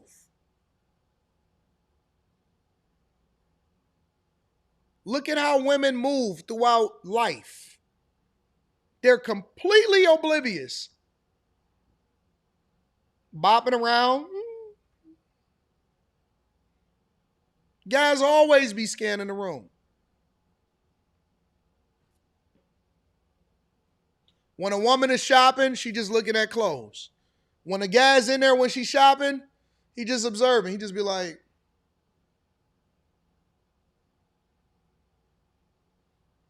now the gay guys is shopping with you. Hey, he's picking up clothes. He's putting it on himself and he's sizing himself up. But usually most guys, they just be looking. They just be like, babe, did this look good on me? Yeah, it look good on you, babe. They don't even know that they scanning the whole room. By default, we know every single thing that's happening in that room. Sales associate is one up there. Take a guy into the mall, take him into a store, take him into the store for like 5 minutes, and then go out and say, hey, babe, did you see that was in there? And then see what he say. He gonna be able to tell you everything that was happening in there, and he don't even know. He didn't even realize that he scanned the whole room. And he aware. Because that's our nature. It's instinctually in us. Sometimes y'all talk to guys and y'all say, oh, he just insecure because he don't want me to go out. He don't want me to look good. Yeah, he not insecure. He know that you meet. He know that you a target, dummy. It's my T, because my body is T. No, take the top of that, take the bottom of that T, turn it upside down, move the long leg to the left a little bit. No, he knows you're about to hold the L. Because our body be T. Turn that T around, move that long leg to the left. No, you're about to take a L. He's so insecure? No, he's very secure. So secure, in fact,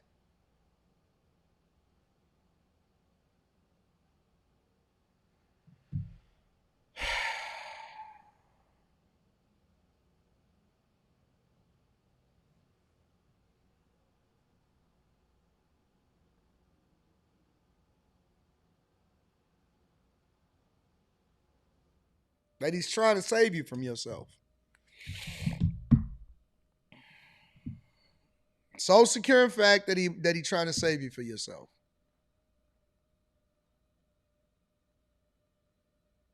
But, and it don't even have to be a dude that you don't know. It could be, most of the time it's gonna be somebody that you know. It could be an uncle, just like this last story. It could very much be an uncle. If you go out with a man and his number one objective, listen to what I'm saying, ladies. Listen to what I'm saying right now.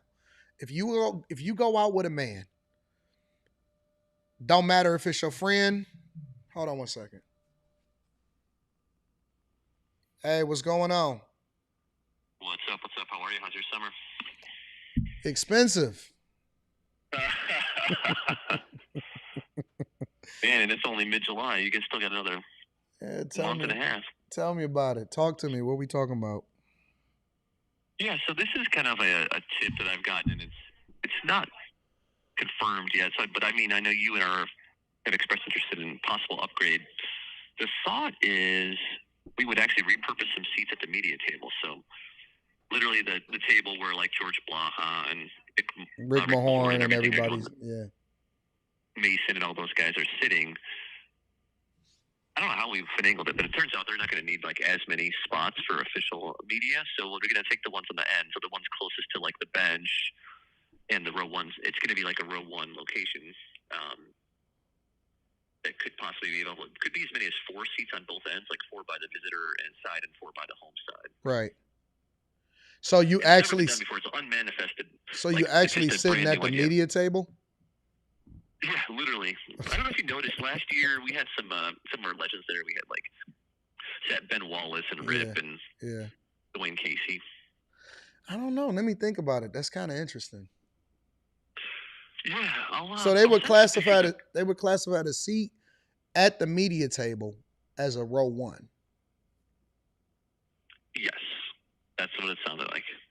Well, you know what? Let me tell you what I'm thinking. Right.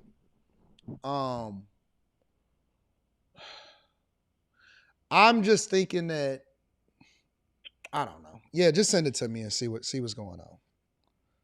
Yeah, I mean, I don't even have the price. I don't have it. Like, I'm not even 100% that this is 1,000% confirmed. It's just kind of what I'm hearing, and I wanted you to be, one of the first to hear. Okay.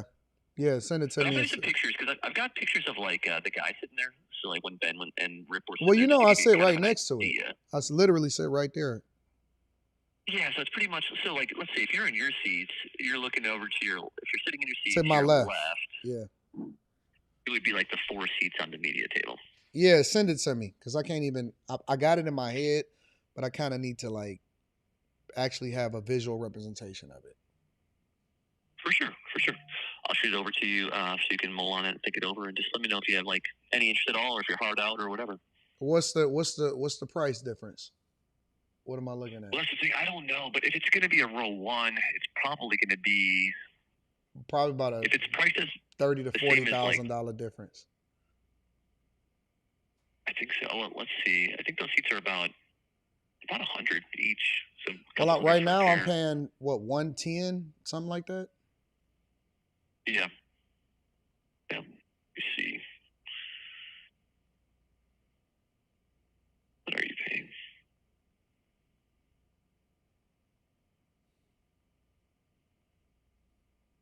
Yeah, that's exactly 110 on the dot. Yep. So, all right, so yeah. Almost double. Send it to me. But it's like, send it to me and let me check it out. Yeah, of course. Think it over. Again, it's kind of preliminary, but wanted you to know. So. All right, cool. Thank you. I appreciate you, bro. Thanks, man. Have a good weekend. All right, bye.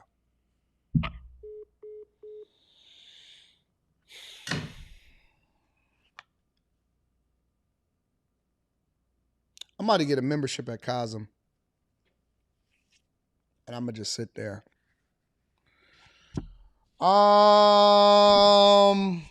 Ladies, Rita says I need a loan, AD. I do. I need a loan too. I ain't got no money. You want to see how much money? I'll show you how much money I got. I don't feel like going to get my pants. I need a loan too. I'm tapped. It's tight. It's tight out here in these streets, bro. Somebody said, I thought you was done with the Pistons. Me too. Every year I say the same thing. Man, I'm sick of it. Come on, man. You know how we are as sports fans. We get disappointed in our team. We say that we want to be done. And then and the next year we develop more hope.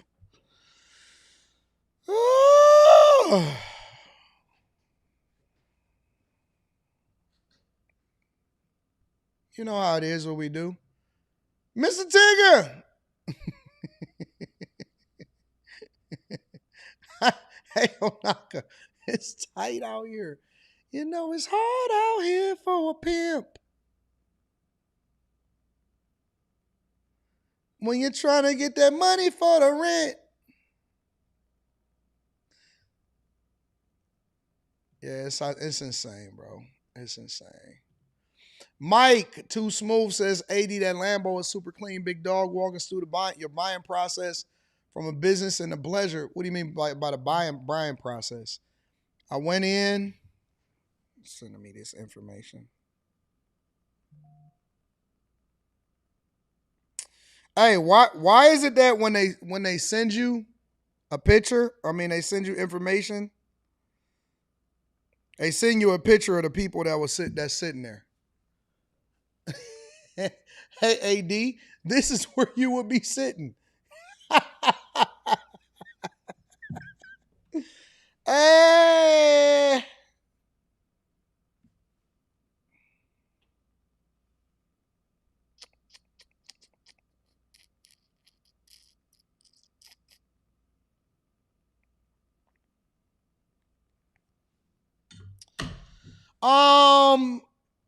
The buying process is, well, I ordered it 3 years ago. So when I first thought about it, actually I ordered two. And so I put down the deposit, but you putting down the deposit hoping that you're still alive 3 years from now, right? Because at first I was gonna go get like an STO or something like that. And then and let me tell you what the problem is with this lifestyle. Okay. And then they told me that they was, discontinuing and they was not making any more Huracans. So I said, okay, cool. I said, well, whatever it is that they're gonna replace it with, just put me on the list for that and put me on the list for this too. Eventually they came through and they said, hey, this thing was available. And I said, nah, just combine both deposits into one deposit and go from there, right? And so eventually they was like, yo, the new, Temerario is coming out, build your spec, whatever. So I built it, and then my daughter came in and she was like, Daddy, your spec should be way sweeter than that. So we went in for like 2.5 hours and we spec'd it out, and we spec'd it out at the Lamborghini dealership. And then they sent me a picture when it was starting to get built, 6 months before it started to get built. Then you got to go in there and you got to put the rest of the money in, and you got to pay for it. So honestly, it was just like something that was on my bucket list. It was something that was on my bucket list, and I always felt like because listen, anybody can rent a car, but very few people can actually say that they actually went and purchased, something that was on their bucket list. And so, I put it on my bucket list, and then I went and got it, and it's been a great purchase. What I also realized is that buying an exotic car is very much like buying a high-end home.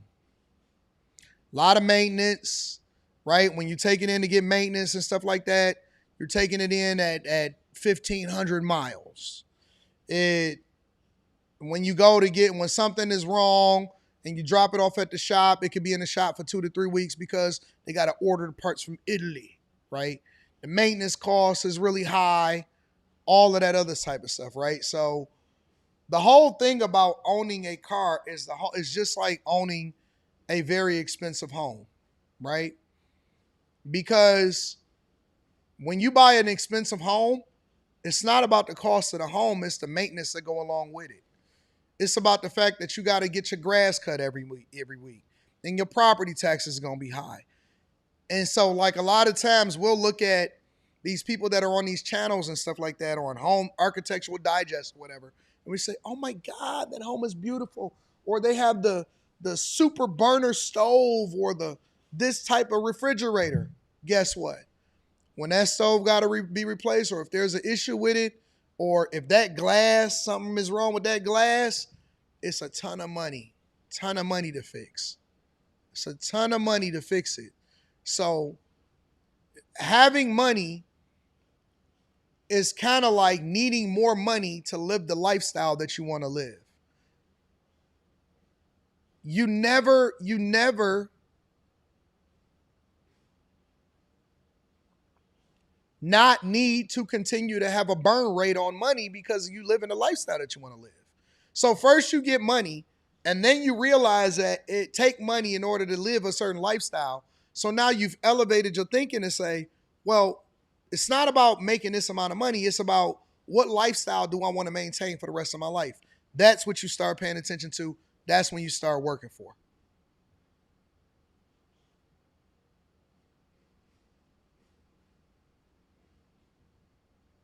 You understand what I'm saying? Then you start paying attention to all of the other Lambos and you say, you know, maybe I should have got an SVJ, or maybe I should have got this, or maybe I should have got that, right? And so it just becomes a burn. Eventually, I think that one of the smartest things that people can do that get money is you got to look at the things that's going to be meaningful to you and not necessarily customize your lifestyle to how much money you make. So what does that mean? That means that you have to figure out what you like and what you don't like.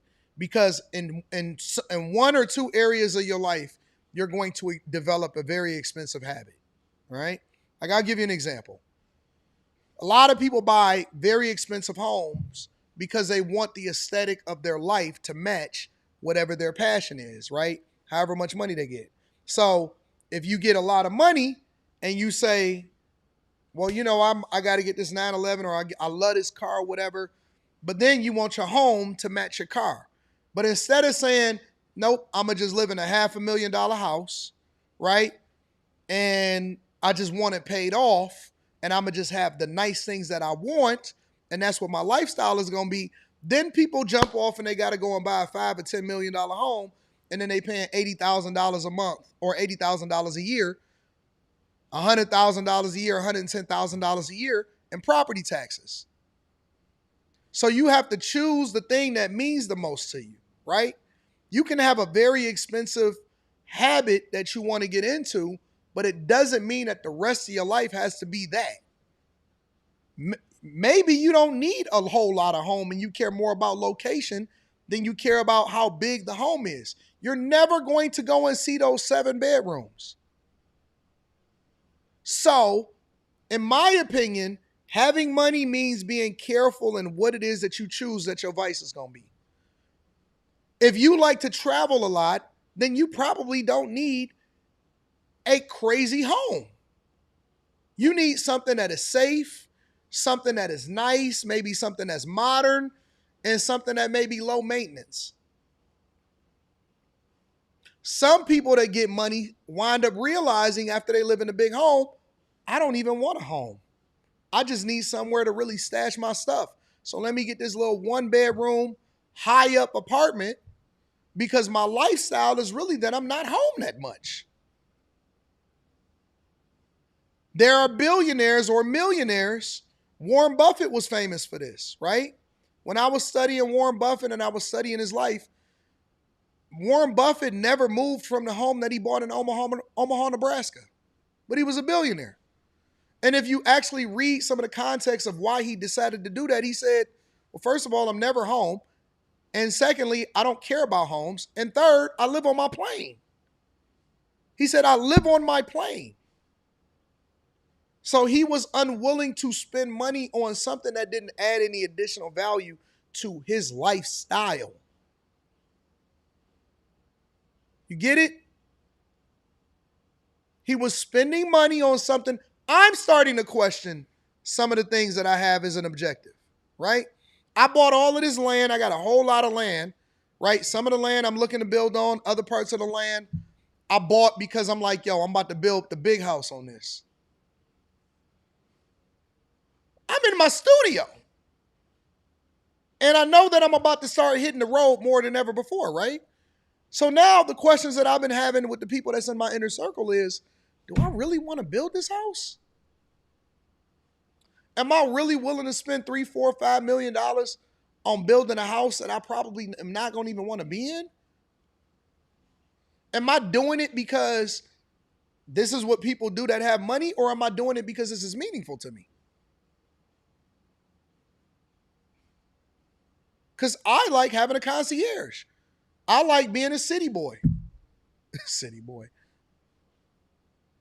I like not caring about grass and all of this other type of stuff, right? So my question then became, well, wait a minute. Do I want to build this, or do I want to do a lot split, build 3 different houses on it, and probably just collect the rent?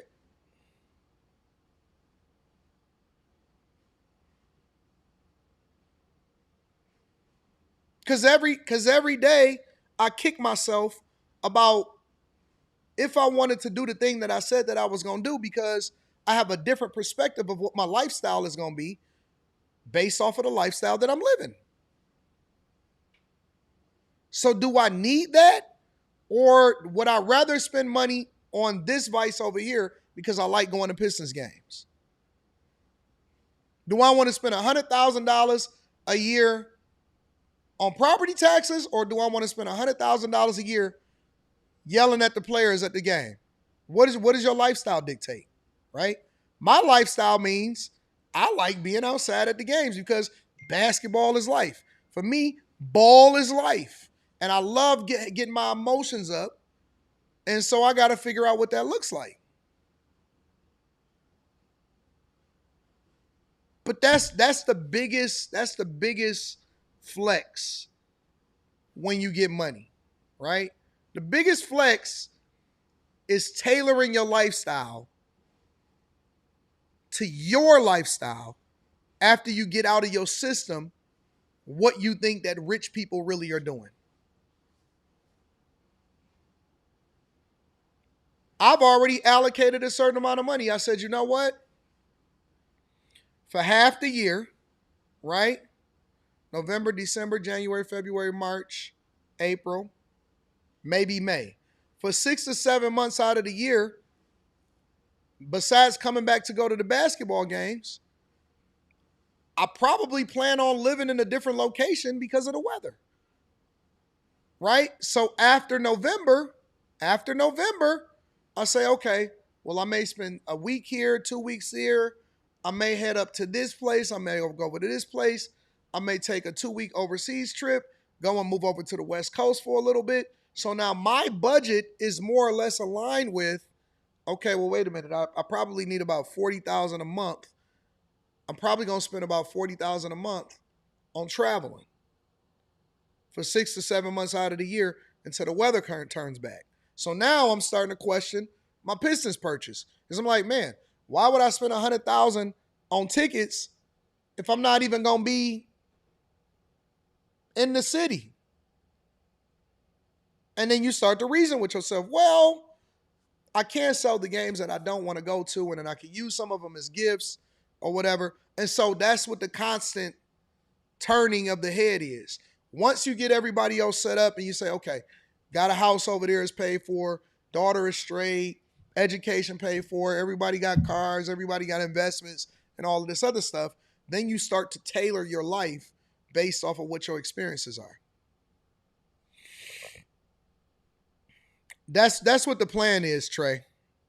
That's what me and my daughter been talking about. So that's what the play is. That's what the play is. Great question. You got to pick your vice. Some people vices is cars. That's one of my vices. Ross' album is mid, no need for review. We might see that tonight.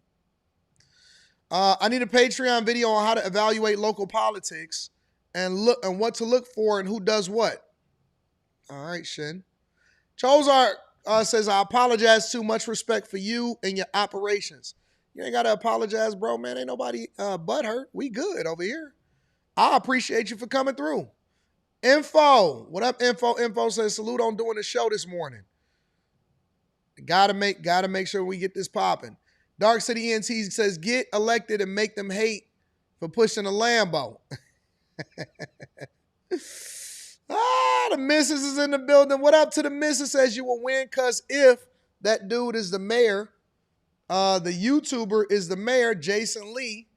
You can win. I'm just saying. Then they had said money was missing. Got to get the SOS just to be good to me. What up, Wyatt? Miss Crow T. Shetty says Eddie was just talking about hating non-contributing old heads yesterday, and this is a sad proof. May she rest in peace. Yeah, God bless her, man.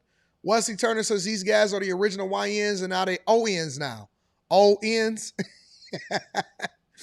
DJ Mitchell says, oh, I'm going to use that. I'm about to popularize that. When you realize people with TDS is the same as LeBron haters, the greatest are the most hated. Every conversation is disingenuous. Keon Bell says, movie review alert, The Polygamist. Hey, ain't that a series, though, on Netflix? And I heard it was they Africans. X-Fit Physique says, been a minute, but we here. Shout out to the Bag Chasers. Make sure y'all tap into the Patreon. Just Christian Black in the building says, have you heard about the EU Broadcasting Union's new camera guidelines for female athletics? Interesting story. I only bring it up because of that type of stuff. Sometimes make it over here to the U.S. I haven't heard anything about it. Send it to me. Mr. Lott in the building says we make up dangerous scenarios in our heads to prepare for the what ifs. That's a fact. Manny Plays PC says, I think you meant we sit facing the door, not with our backs to the door. Yeah, that's what I said. Oh, that's not what I said? I'm sorry about that. That's what I meant. Courtney Egger Show in the building. Shout out to all of the super chats. I'll stick to the $500,000 home. Let the VA pay for it and continue to run up the bag while keeping my means of living the same. Portia paid with the YouTube money gonna be sitting pretty in an average home. That's a play, bro. I don't think that that's a bad move. All Natural says, interesting thing, AD. I always back in before my dad from St. Croix passed at 81. He suggested I drive to the park. Nah, Dad, I'm backing in. I drive into park. Nah, Dad, I'm backing in, and I still do. Yeah, man, that's just natural in me.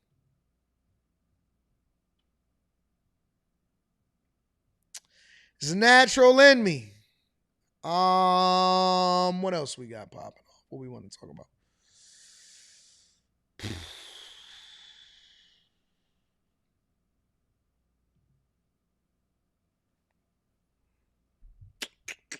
What do y'all want to talk about? What y'all want me to cover? More taxes coming to New York?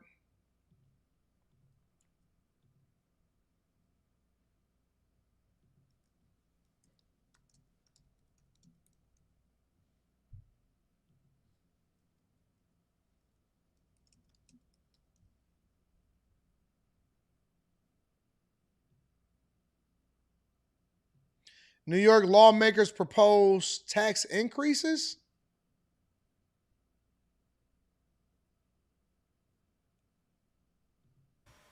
Welcome back. Well, the luxury real estate market in New York seeing signs of slowing following Mayor Zoran Mamdani's pied-à-terre tax going into effect. That is a surcharge on any second home worth more than $1 million. A new report from Olshan Realty finds just one 8-figure home went under contract between July 6th and the 12th. The tax went into effect July 1st. Joining me now with a breakdown is the Peebles Corporation's founder, chairman, and CEO, Don Peebles. Don, good to see you. Welcome back. Do you think it is that pied-à-terre tax that has caused people to leave New York and see a slowdown in the luxury market in New York? What are you seeing? Absolutely. I think the pied-à-terre tax is going to destroy the ultra-luxury condominium market because most people who buy upscale luxury condos have multiple homes around the country or around the world. And now the threat of additional taxes and a potential wealth tax, people are staying away from New York. And of course, you've had a major exodus, over 210,000 net migration out of New York City in the last 4 years, which, for example, public school enrollment's down 120,000 students within that same time period. So what's happening is people are fleeing to more business-friendly, better tax environments, and also higher quality of life. And that's why I say Florida is prospering, for example. It's a big beneficiary of what's happening in New York. And now they're going to run more and more people out of New York City. Yeah. Listen, and I said this, and I'm going to say it again to y'all. New York is no different than Chicago. The only difference is they have more people. And so you're not going to see the impact of what's happening in New York until years down the line. New York's disaster is going to be bigger than any other disaster in the states. The fall of New York is going to be worse than any city. There is not a city that is going to suffer more than New York when it eventually falls. When is it going to fall? I have no clue. But the fall of New York is going to be the biggest disaster, bigger than LA, bigger than Chicago. It's going to be bigger than anything that you can ever imagine. And it's already happening, but you're not going to see the crumbling below your feet until it's too late, until there's no escape. Some people even have this sentiment that New York is too big to fail. It's not. It's not. It's going to be a glorious fall. And, you know, it's Florida, it's Texas, those states with no state income tax really benefit. Listen, the reason why it's going to be worse than anywhere else, y'all don't understand what New York's...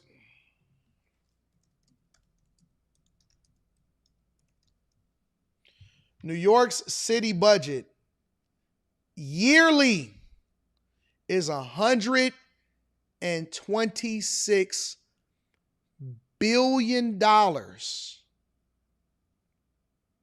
When you have way more money to play with on a yearly basis, you can cover the holes a little bit better because you got more money to play with. But when it falls, it's a major, major, major fall. You understand what I'm saying? If let me break it down in a more meaningful way. Let's say that you have problems, you have financial problems, right? Let's say that your money ain't right and everything is messed up and you make $60,000 a year, right? Now, to you, it's going to be big deal. Oh my God, I can't believe it. I'm suffering. Life is bad, whatever, so on and so forth, right? Now, imagine Floyd having money problems. Because the one thing that people will say a lot of time is, well, they broke ain't the same thing as your broke. You're right, it's worse. A rich person's broke will keep you up at night. Because when they owe money or when they got money problems, you're talking about multi-million-dollar problems. Sometimes it's things that you can't recover from. You can't come back from. You know what I'm saying? You can come back from a $10,000, $20,000 problem, whatever, so on and so forth, $5,000 problem, whatever. Have y'all ever seen, I'll give you another example. Have y'all ever seen these conversations where these people are saying, man, I'm never going to be able to pay off my student loans.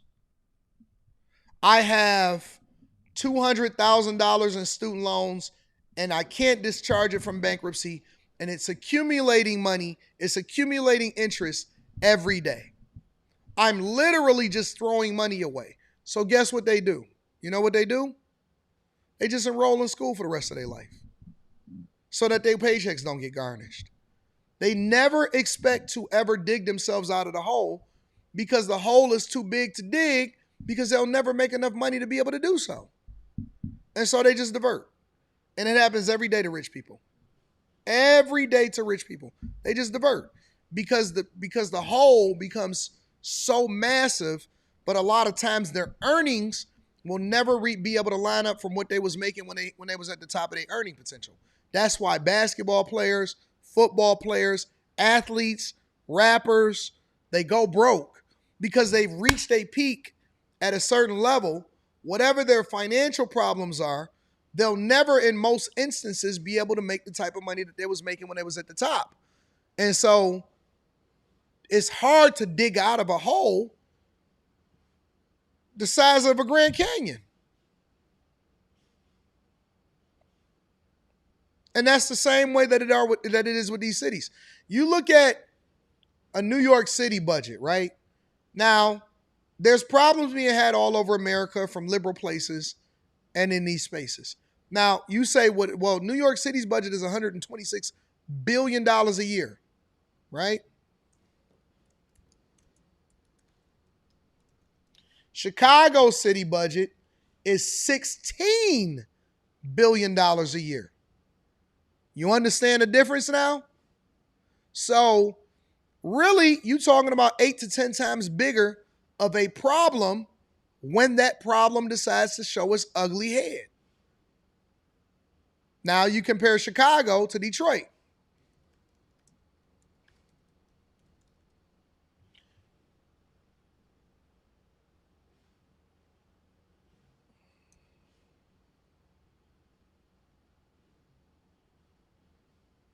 Detroit's annual city budget is $3 billion. You see the difference? Detroit's annual budget is 3, Chicago's is 16 billion, and New York's is $126 billion. That's the difference. So when Detroit filed for bankruptcy, in which it was the largest major city to file for bankruptcy at the time, you're talking about a $3 billion budget. Can you imagine what that looks like if you're dealing with a New York?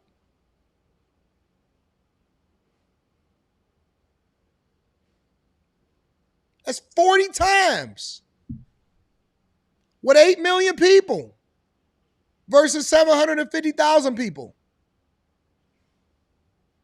It's not the same.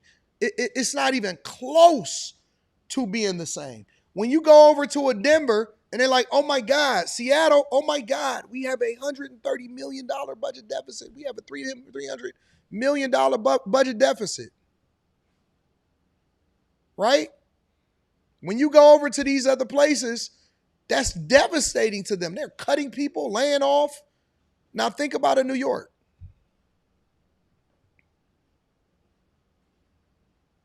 Think about a New York. You're talking about $126 billion. BY says, what is the solution? My dog. There is no solution because they already voted in who they voted in. You got to deal with it. You have to deal with it. It ain't no solution. It's failure. It's not a matter of if, it's a matter of when. See, listen, if you are in a major corporation, you can fire the CEO, you can get new leadership in, you can cut costs, you can lay off employees, you can make sure that you drive towards profitability, you can pay off your debt, you can do restructuring, you can do a lot of different things. When you're in New, this is not me proposing solutions to people that's going to do what the hell they want to do over in Chicago and New York. This is me warning you of what's going to happen so you can gird up and put yourself in a position. The solution is individual. When I told people they needed to get out of Chicago 5 and 6 years ago because they was going to be facing massive property tax raises, that the quality of the schools is going to go down, that they was going to be laying off teachers, I was predicting what was going to happen. Oh, let me put this person up here. Listen. You large cap typing, New York Mets fan.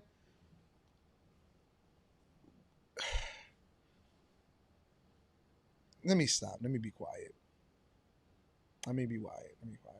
We got to let the dusty niggas, the maddies, to get in the chat and do what they got to do.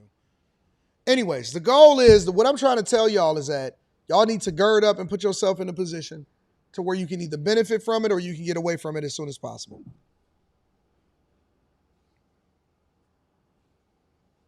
I lived through 2 NYC bombings and it still didn't fail. Don't worry about it. A financial collapse is way different than a bombing. Financial collapse is much, much different.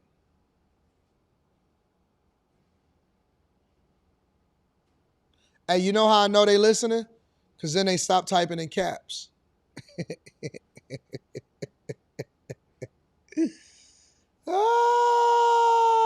Oh, yeah, that may be the same dude that called me James P. Fields. Yeah, I think that might be him. With the scratch couch. Oh, look, now he's talking in caps again. Bro, I got mind control over these niggas. It ain't nothing like a gay man to come in here and always got something to say. Shout out to the gay man. Anyways, Let me get back to what I was looking at. Fitting from this. Don, a report from the Citizen Budget Commission found that New York's share of millionaires dropped to 8.7% from 12.7% over 12 years. Beginning in 2010, that was the largest decline of millionaires in any state. It resulted in a loss of nearly $11 billion in state tax revenue for the 2022 tax season. So, Don, do you think that Mayor Mamdani... This is why Kathy Hochul is trying to smooth over relationships that they're having with all of these billionaires and their millionaires that are moving. Hochul, the governor in New York, understand what they're doing by driving out people because of these policies, in fact, impacting their own budget?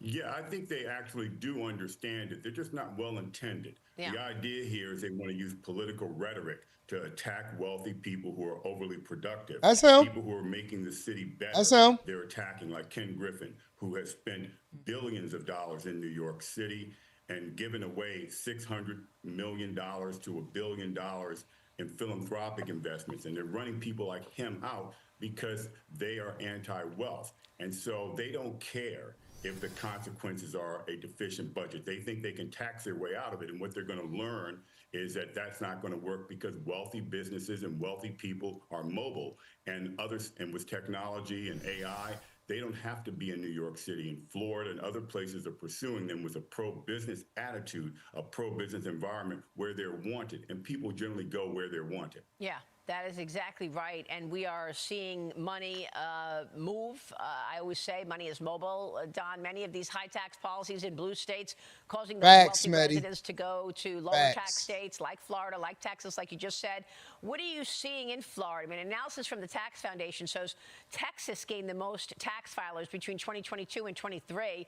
Over 56,000 moved to Texas, while California actually saw the biggest decline with more than 100,000 tax filers leaving California. Don, what are you seeing there in Florida? Well, what we're seeing in Florida is continued growth. It's an overall mindset, by the way. I think that people want to go where there's a good quality of life, where they feel safe to walk the streets and live in their homes, and that they're valued in where they're living, and their contributions are valued. And what's happening is Florida welcomes wealth.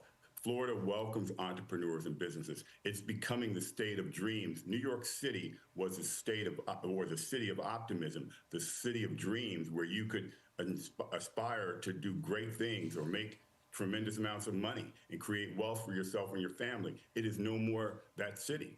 And Florida is that state. Texas is that state. They value entrepreneurship. They value people, and they want to provide a good quality of life. And I think that they're going to continue to attract businesses. And California is, I mean, on a nosedive to death.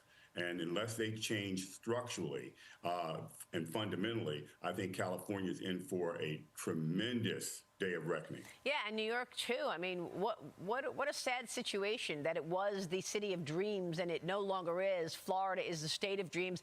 Look, Mamdani is facing renewed criticism over his controversial rent freeze policy as well.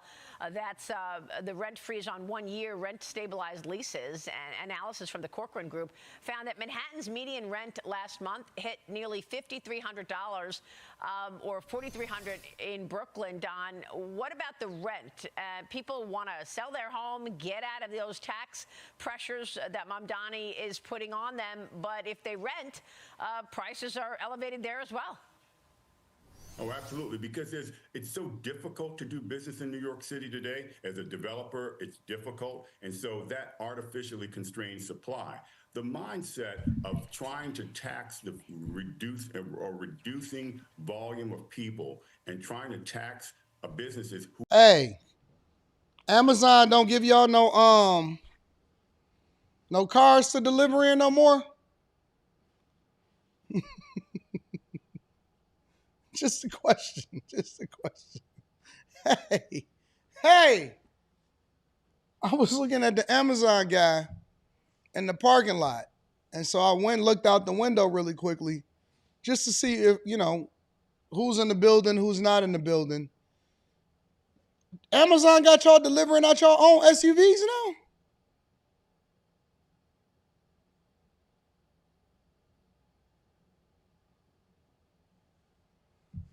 I just I just want to know. I'm just asking the question. Amazon got y'all delivering out of your own SUVs? How that work?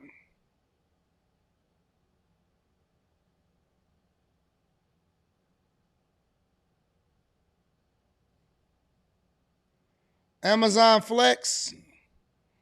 What is Amazon Flex?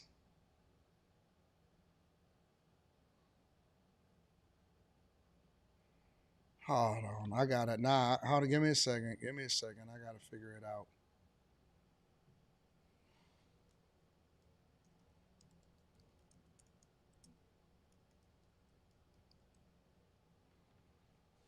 Oh, okay.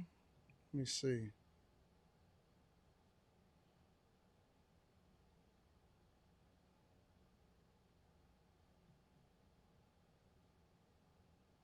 Most drivers earn between $18 and $25 an hour.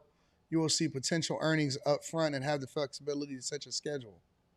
Interesting. 21 years old, have a valid license, a qualifying vehicle, and a smartphone, you can start earning a day. Shoot.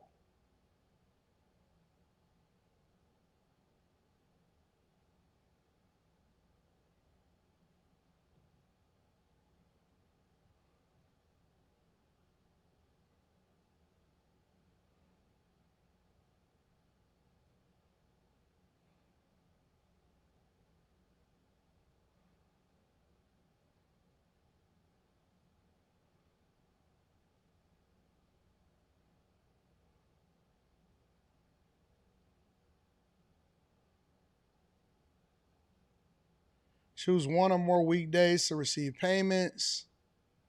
Standard timing. Earnings from Sunday through Thursday are available on your next schedule. Holidays. Unlock exclusive rewards. Jesus. I didn't know. I thought that the only thing that we do is y'all see the locations. State, Michigan.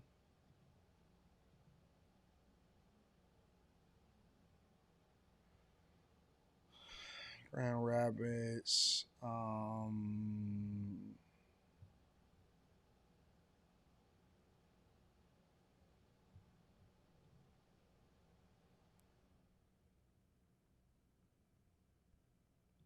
Onboarding takes the Amazon Flex app.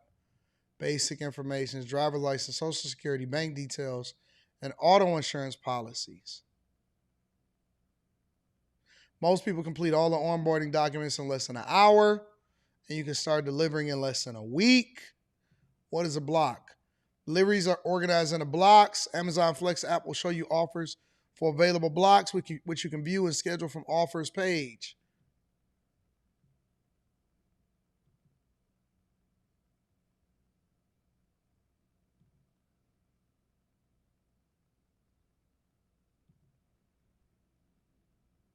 Hey, I'm learning new things every single day. I didn't know that was what was popping. So why aren't more people actually doing Amazon deliveries then? Cause you get the big truck, right? You get all of this, and then you start running up a bag. You go in there, you get your Amazon joints, and then you go and run up a bag. I don't understand what's the problem.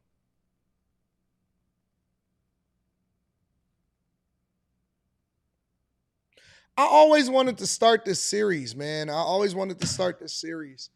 And the series was gonna be like regular jobs or how I wanted to start this series to like show people like what people do for a living and like the real, like really show if it's hard, if it's not hard. I always wanted to do that.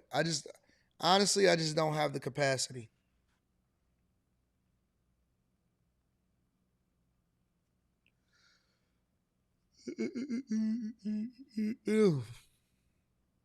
It's so many ways to hustle up a dime, man.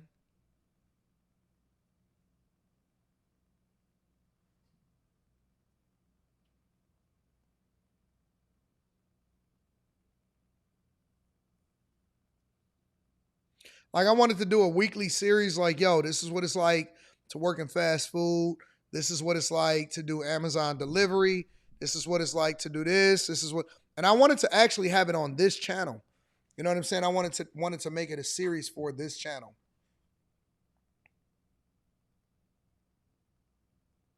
Now, I don't want to do ride-alongs. I want to do it myself.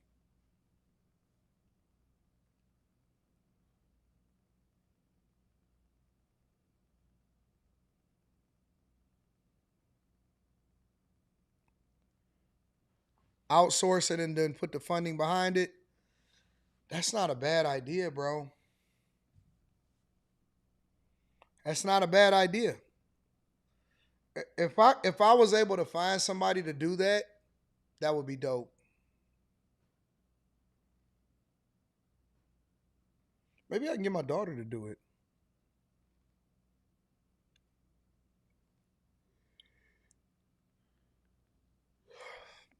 Yeah, you got to pay your own taxes as a 1099.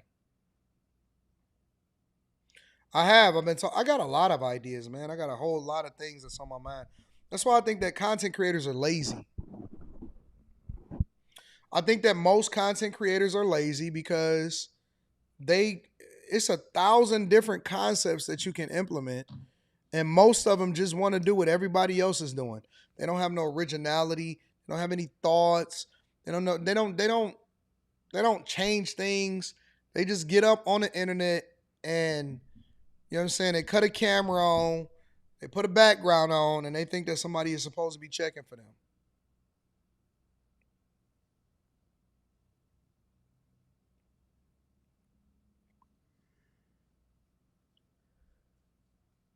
So much opportunity, man.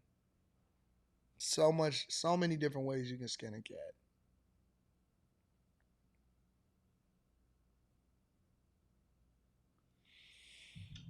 Say get Quentin to do it. I don't know why y'all keep thinking that everybody is just gonna do whatever it is that y'all want to do. People got their own lives.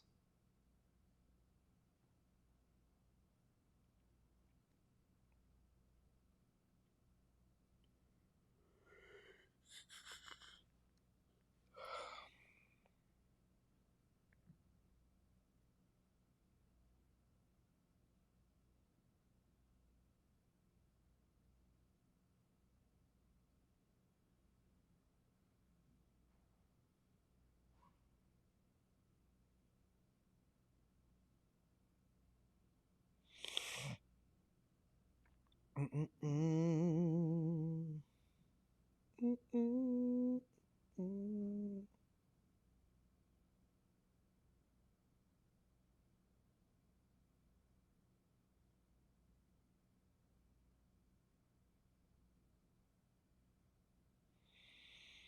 Mm. Anyways, I got to get ready for my live stream tonight, and I got to do a bunch of videos. So let me see what y'all talking about inside of the chat. And another thing that I want to do is I want to stream 24 hours. I want to stream when I'm sleeping. I want to stream when I'm awake. I want to stream everything. I want to know what y'all think about that, bro. I was talking about that last night on After Hours. But I was saying that I wanted to stream.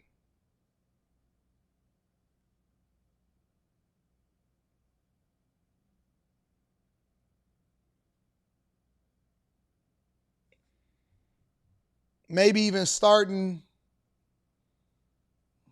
this weekend.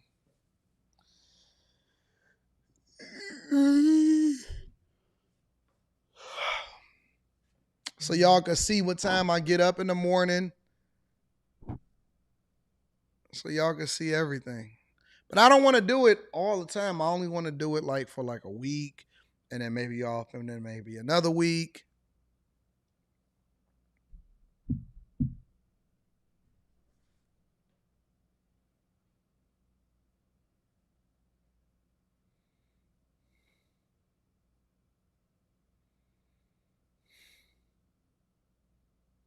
You'd be surprised how many people will watch me sleep.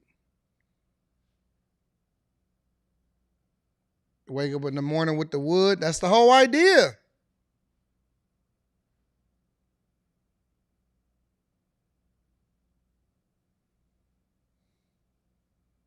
I don't want to get on Kick. You don't want to see the cock meat sandwich?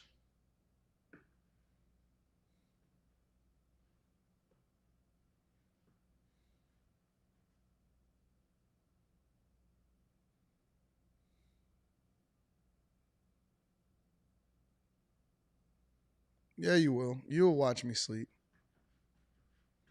You'll watch me sleep. Why wouldn't you?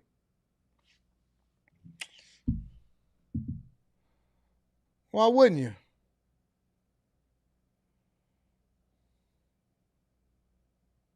Let's see what y'all talking about real quick.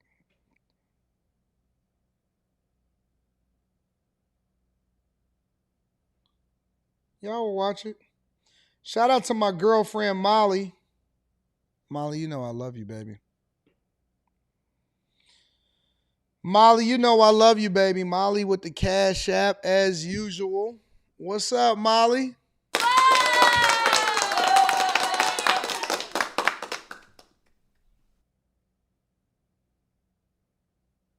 Then y'all can tell me. Then y'all can tell me if I snore or not.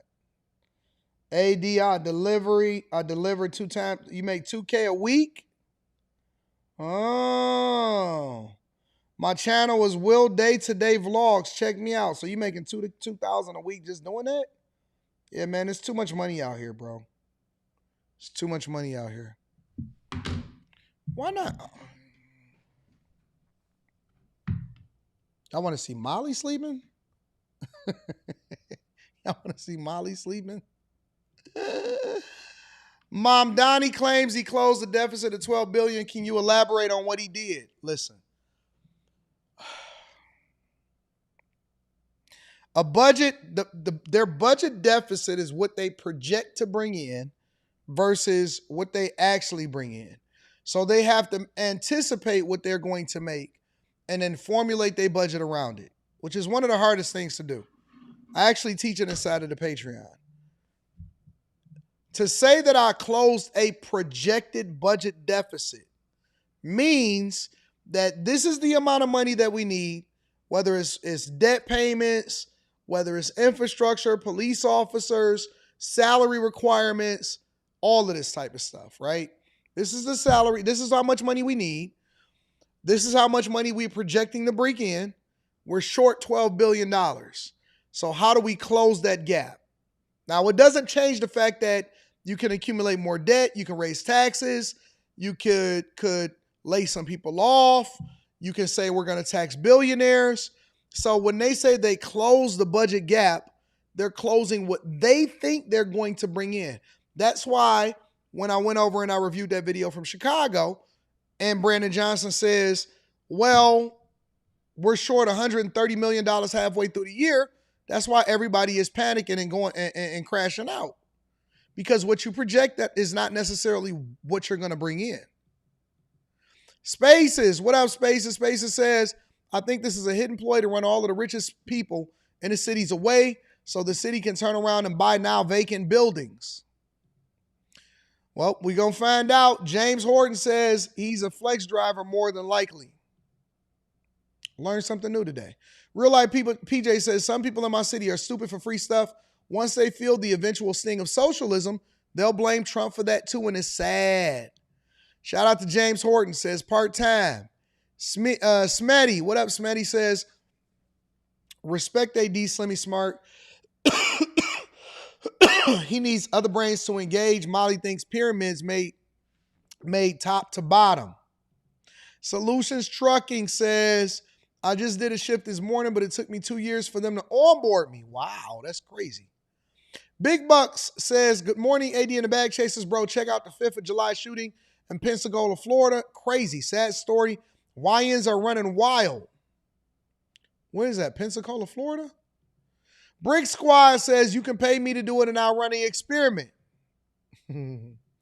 Greg AB says, it's a scam, AD. Amazon passes all of the expenses to the driver It might look good from the outside, but you're going to be putting a lot of miles, gas expenses, and money is bad. Get on that kick wave, bro, says Chris Cunningham. I'm a YouTuber, man. James Horton says, my sister-in-law is a flex driver. Let me know. Thank y'all. Appreciate y'all for the super chats and holding me down. And for my girlfriend, Molly, popping off. Tonight, live streaming. We're going to review 4 different albums. And we getting it popping. And I